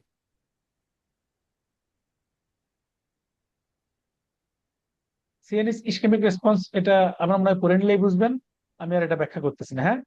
লিখে দিয়েছি এই কারণে ঠিক যাতে আছে। কেউ মানে অন্তত ফাইলটা থেকে পড়ে নিতে পারে। রেনাল বডি ফ্লুইড মেকানিজম একই কথা। যদি কারো ব্লাড ভলিউম বেড়ে যায় বা আর্টেরিয়াল প্রেশার বেড়ে যায়, তাহলে আপনার ডিএফআর বাড়বে না, এটা তো নিয়ম। জিএফআর ব্লাড বাড়বে। প্রেশার, ব্লাড ফ্লো বেশি বা ব্লাড ভলিউম বেশি, আর্টেরিয়াল প্রেশার বেশি, মানে রেনাল পারফিউশন প্রেশার, গ্লোমেরুলার ক্যাপিলারিতে প্রেশার বেশি, তার মানে ফিল্ট্রেশন বেশি হবে। হাইড্রোস্ট্যাটিক প্রেশার যদি বেড়ে যাচ্ছে, এটা আর এখানে বলবো না। তারপরে জিএফআর বেশি, জিএফআর বাড়লে ইউরিন আউটপুট বেশি, মানে তখন ভলিউম কমে গেল, হ্যাঁ। ভলিউম বেশি ছিল, আমাদের উদ্দেশ্য হচ্ছে বাফার করা, তাই তো। ভলিউম কমে গেল, ভলিউম কমে যাওয়া মানে ভেনাসিলেশন কমে যাওয়া, ভেনাসিলেশন কমে যাওয়া মানে কার্ডিয়াক আউটপুট কমে যাওয়া, মানে আর্টেরিয়াল প্রেশার আবার আগের অবস্থায় আসলো। বেড়ে গেছিল, সেটাকে আমরা নর্মাল করলাম, ঠিক আছে। কমাই দিচ্ছে। হ্যাঁ, ঠিক ঠিক আছে আছে। নাকি বলবো আবার? আচ্ছা, না, এখন ঠিক আমরা আছে। আসি, যেটা আমাদের লাগবে সেটা হচ্ছে renin angiotensin aldosterone system. Renin release হয় কোথা থেকে? জাস্টাগ্লোমেরুলার সেল কিডনি। থেকে, তাই তো, কিডনি থেকে। তো কিডনি নর্মালি এরকম আমরা ছবি তো সারা জীবন পড়ছি আশা করা যায়। এটা হচ্ছে অ্যাফারেন্ট আর্টারিওল, তারপর এখানে হচ্ছে গ্লোমেরুলার ক্যাপিলারি, এভাবে আঁকলাম আর কি। এটা ইফারেন্ট আর্টারিওল, হ্যাঁ তাই তো। তারপর আমরা একটু অন্য কালার দিয়ে টিউবুলটা আঁকি। এই তো বোমেস ক্যাপসুল, ধরলাম এটা প্রক্সিমাল কনভলিউট টিউবুল আমার। তারপরে নানা কেসা কাহিনী করে সে ঘুরে পেঁচে যায়, আসলো, আসার পর কিন্তু ডিজিটাল কনভলিউট টিউবুল গেছে, হ্যাঁ নাকি। জি। এইটার নাম হচ্ছে ডিজিটাল কনভলিউটেড টিউবুল। এই জিনিসটা একটু জাস্ট মানে দেখে রাখেন, হয়তো আপনারা অনেক কিছু জানেন, হয়তো নতুন কিছু জানবেন। এটা আমার কি, এই লাল দাগটা কি, এটা এটা কি? এটা afferent arterial. Afferent arteriole. Tutorial. এটা আমাদের গুরুত্বপূর্ণ, অ্যাফারেন্ট আর্টারিওল। ইফারেন্ট আর্টারিওল আমাদের আলাপ দরকার নাই। এই যে ডিসিটি আমি আঁকলাম, ডিজিটাল কনভলিউট টিউবুল, এই ডিজিটাল কনভলিউটটা দেখেন অ্যাফারেন্ট আর্টারিওলের কাছে আঁকছি, মানে অ্যাফারেন্ট আর্টারিওল যেদিক দিয়ে যায়, ঘুরে পেঁচা ডিজিটাল টিউবুলটাও ওখানে একটা প্যাচ খেয়ে আসে। যে যেদিকেই যায় প্রক্সিমাল কনভলিউট টিউবুল যেদিকে যায়, ওইখানে একটা প্যাচ খাইতেই হবে, প্যাচ খায়। মানে ডিজিটাল কনভলিউট টিউবুলটা আসে হচ্ছে আপনার এই যে অ্যাফারেন্ট আর্টেরিওল, ডিজিটাল কনভলিউট টিউবুল এবং এই যে গ্লোমেরুলাস, এই তিনটা জিনিস কাছাকাছি থাকে। এই তিনটা জিনিস কাছাকাছি থাকে। তো অ্যাফারেন্ট আর্টেরিওলের সেল গুলো কিছুটা একটু মডিফাইড হয়, মডিফাইড হয়, হ্যাঁ মডিফাইড হয়। তাহলে গ্লোমেরুলাসের যেহেতু কাছে, এই জন্য এগুলোর নাম হচ্ছে জাক্সটা গ্লোমেরুলার সেল। জাক্সটা মানে অ্যাপারেটাস কাছে, জাক্সটা মানে কাছে, নিয়ার বাই। জাক্সটা মানেই কাছে, যত জায়গায় আপনি জাক্সটা পাবেন, জাক্সটা পজিশন তার মানে কাছে। জাক্সটা যেহেতু গ্লোমেরুলাসের পাশে, এই জন্য জাক্সটা গ্লোমেরুলার সেল, অ্যাফারেন্ট আর্টারিওলের সেল গুলো।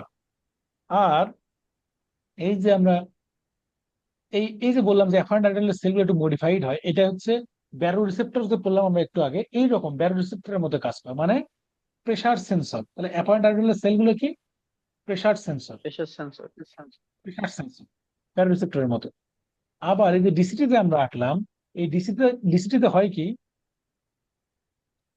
এই যে ডিসিটি মনে করেন, এটা এটা ডিসিটি আমি আঁকলাম আবার আলাদা করে। নর্মালি ধরা যাক এরকম সেল থাকে, হ্যাঁ।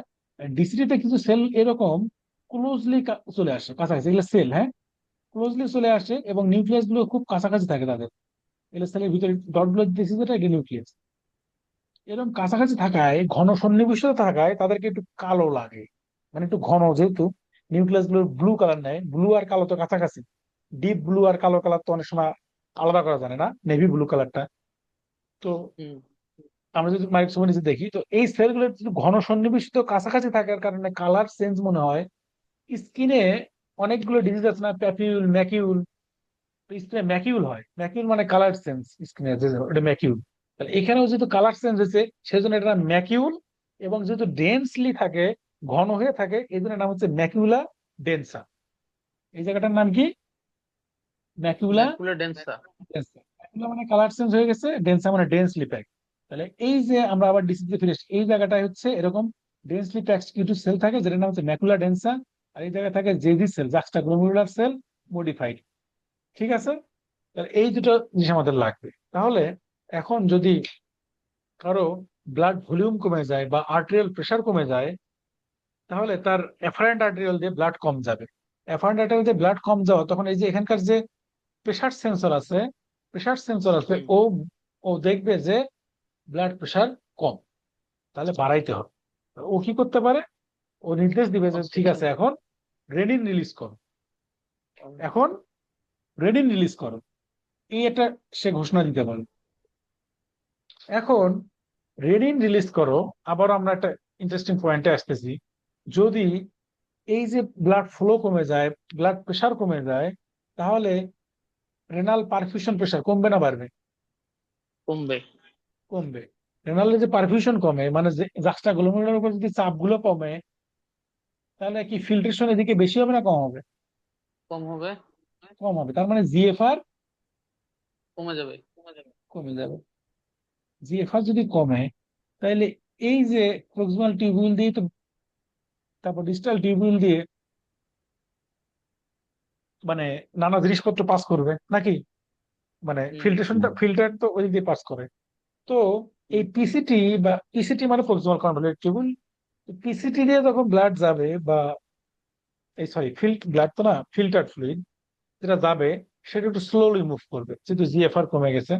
এখন যেটা ইন্টারেস্টিং পয়েন্ট হবে, আমরা বলেছিলাম যে এই প্রক্সিমাল কনভলিউটিভ টিউবুল বলি নাই, প্রক্সিমাল কনভলিউটিভ টিউবুলের যে সেলগুলো আছে এরা হচ্ছে উচ্চ স্তরের খাদক। একটু ডিটেলসে বলতেছি, মাইন্ড করেন না, যাই হোক পরে রেনাল ফিজিওলজি পড়তে কাজে লাগবে। প্রক্সিমাল কনভলিউটিভ টিউবুলের সেলগুলো উচ্চ স্তরের খাদক, মানে এখানে যে সেলগুলো আছে বসে, মানে লাইনিং সেল, এগুলো যা পায় তাই খায়। এই জন্য আপনি দেখবেন যে রেনাল ফিজিওলজি যখন পড়বেন, যে প্রক্সিমাল কনভলিউটিভ টিউবুলটা মোটামুটি সবই কিন্তু রিঅ্যাবজর্ব হয়ে যায়, অ্যাবজর্ব হয়ে যায়। তাই না? হ্যাঁ, হুম। রিঅ্যাবজর্ব, অ্যাবজর্ব বলা যাবে না, রিঅ্যাবজর্ব। রিঅ্যাবজর্ব হয়। হ্যাঁ, হ্যাঁ। রিঅ্যাবজর্ব কেন? কারণ হচ্ছে প্রথমবার অ্যাবজর্ব হয় ইন্টেস্টিনে। তো এই যে সোডিয়াম, গ্লুকোজ, অ্যামাইনো অ্যাসিড যা আছে সবই খায়।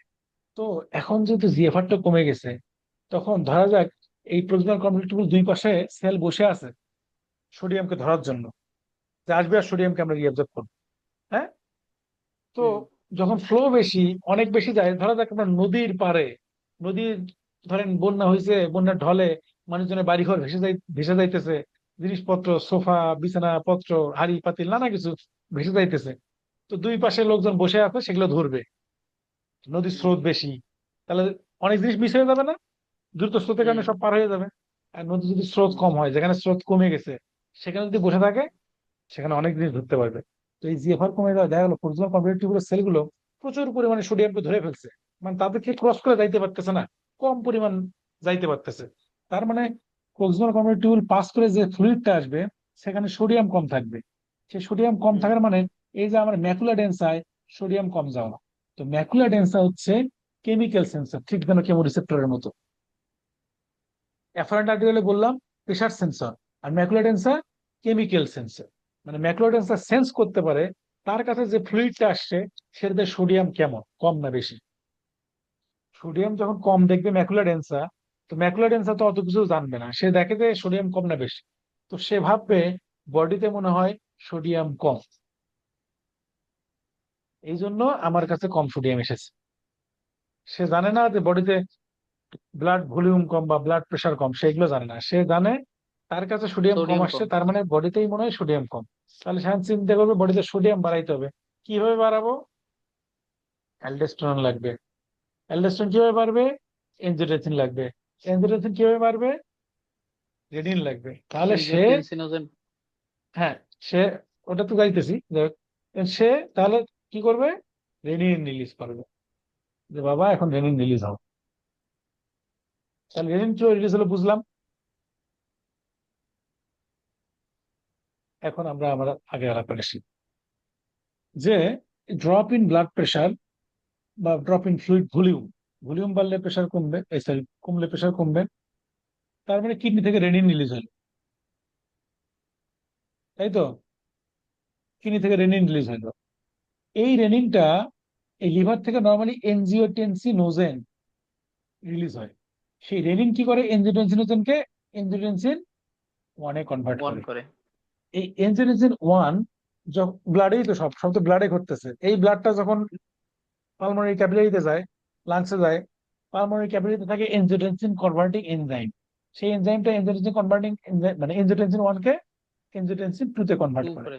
এনজিওটেনসিন টুর সরাসরি ভ্যাসোকনস্ট্রিকশন ইফেক্ট আছে, সরাসরি সে ভ্যাসোকনস্ট্রিকশন ইফেক্ট দিতে পারে, দিয়ে ভ্যাসেল কনস্ট্রিক্ট করলে তো প্রেশার বাড়বে। অথবা এনজিওটেনসিন ওয়ান সময়ের পরিবর্তে কি করছে, সময়ের সাথে সাথে অ্যাড্রেনাল মেডুলাই যাবে, গিয়ে কি করবে? অ্যালডোস্টেরন রিলিজ করবে। সরি, অ্যাড্রেনাল গ্ল্যান্ডে, মেডুলা তো না, কর্টেক্সে। অ্যালডোস্টেরন রিলিজ করবে ওখান থেকে। অ্যালডোস্টেরনের কাজ কি? এই যে ওয়াটার এবং সোডিয়াম সোডিয়াম ক্লোরাইড এবং রিঅ্যাবজর্ব করে। ডিটেলসে গেলাম না, রিঅ্যাবজর্ব। কিন্তু মূল কথা হচ্ছে তাহলে ব্লাড ভলিউমটা বাড়বে, যদি ব্লাড ভলিউম কমছিল সেটাকে বাড়ানো। এটা হচ্ছে একটা লং টার্ম মেকানিজম। শুরু হবে দেরিতে, থাকবে, মানে অনেকদিন ধরে এসে কাজ করবে। বেশিরভাগ অ্যান্টি হাইপারটেনসিভ মানে এসিএ এবং এআরবি গুলা এটার হ্যাঁ, উপরে কাজ এআরবি, করে। হ্যাঁ এখানে কাজ করে। এসি ইনহিবিটর এখানে কাজ করবে। অ্যানজিওটেনসিন রিসেপ্টর ব্লকার, মানে অ্যানজিওটেনসিন হয়ে গেছে, তার রিসেপ্টরকে ব্লক করে দেবে, এখন হলে সমস্যা নাই। এই হচ্ছে মোটামুটি আমাদের আজকে আলাপ। তো এরপর দিন আমরা হার্ট রেট, হার্ট রেট আর মানে হয়তো 2-4 মিনিট বলবো আর কি। কারণ হচ্ছে এই যে রিফ্লেক্স মেকানিজম গুলো দেখলাম, ব্যারোরিসেপ্টর কেমোরিসেপ্টর, এই রিফ্লেক্স মেকানিজম হার্ট রেটেও কাজ করে। সাথে আর কিছু রিফ্লেক্স আছে, কুশিং রিফ্লেক্স আর বেইন ব্রিজ রিফ্লেক্স, এই দুটো এক্সট্রা হার্ট রেটের জন্য। আর কিছু মাইক্রোসাইক্লেশন, হিমোডাইনামিক্স, এগুলো কথাবার্তা বলবো, বলে আমরা ওই ক্লাস শেষ করব। করার পরে আমরা লাস্ট ক্লাসটা ইসিজি ধরবো।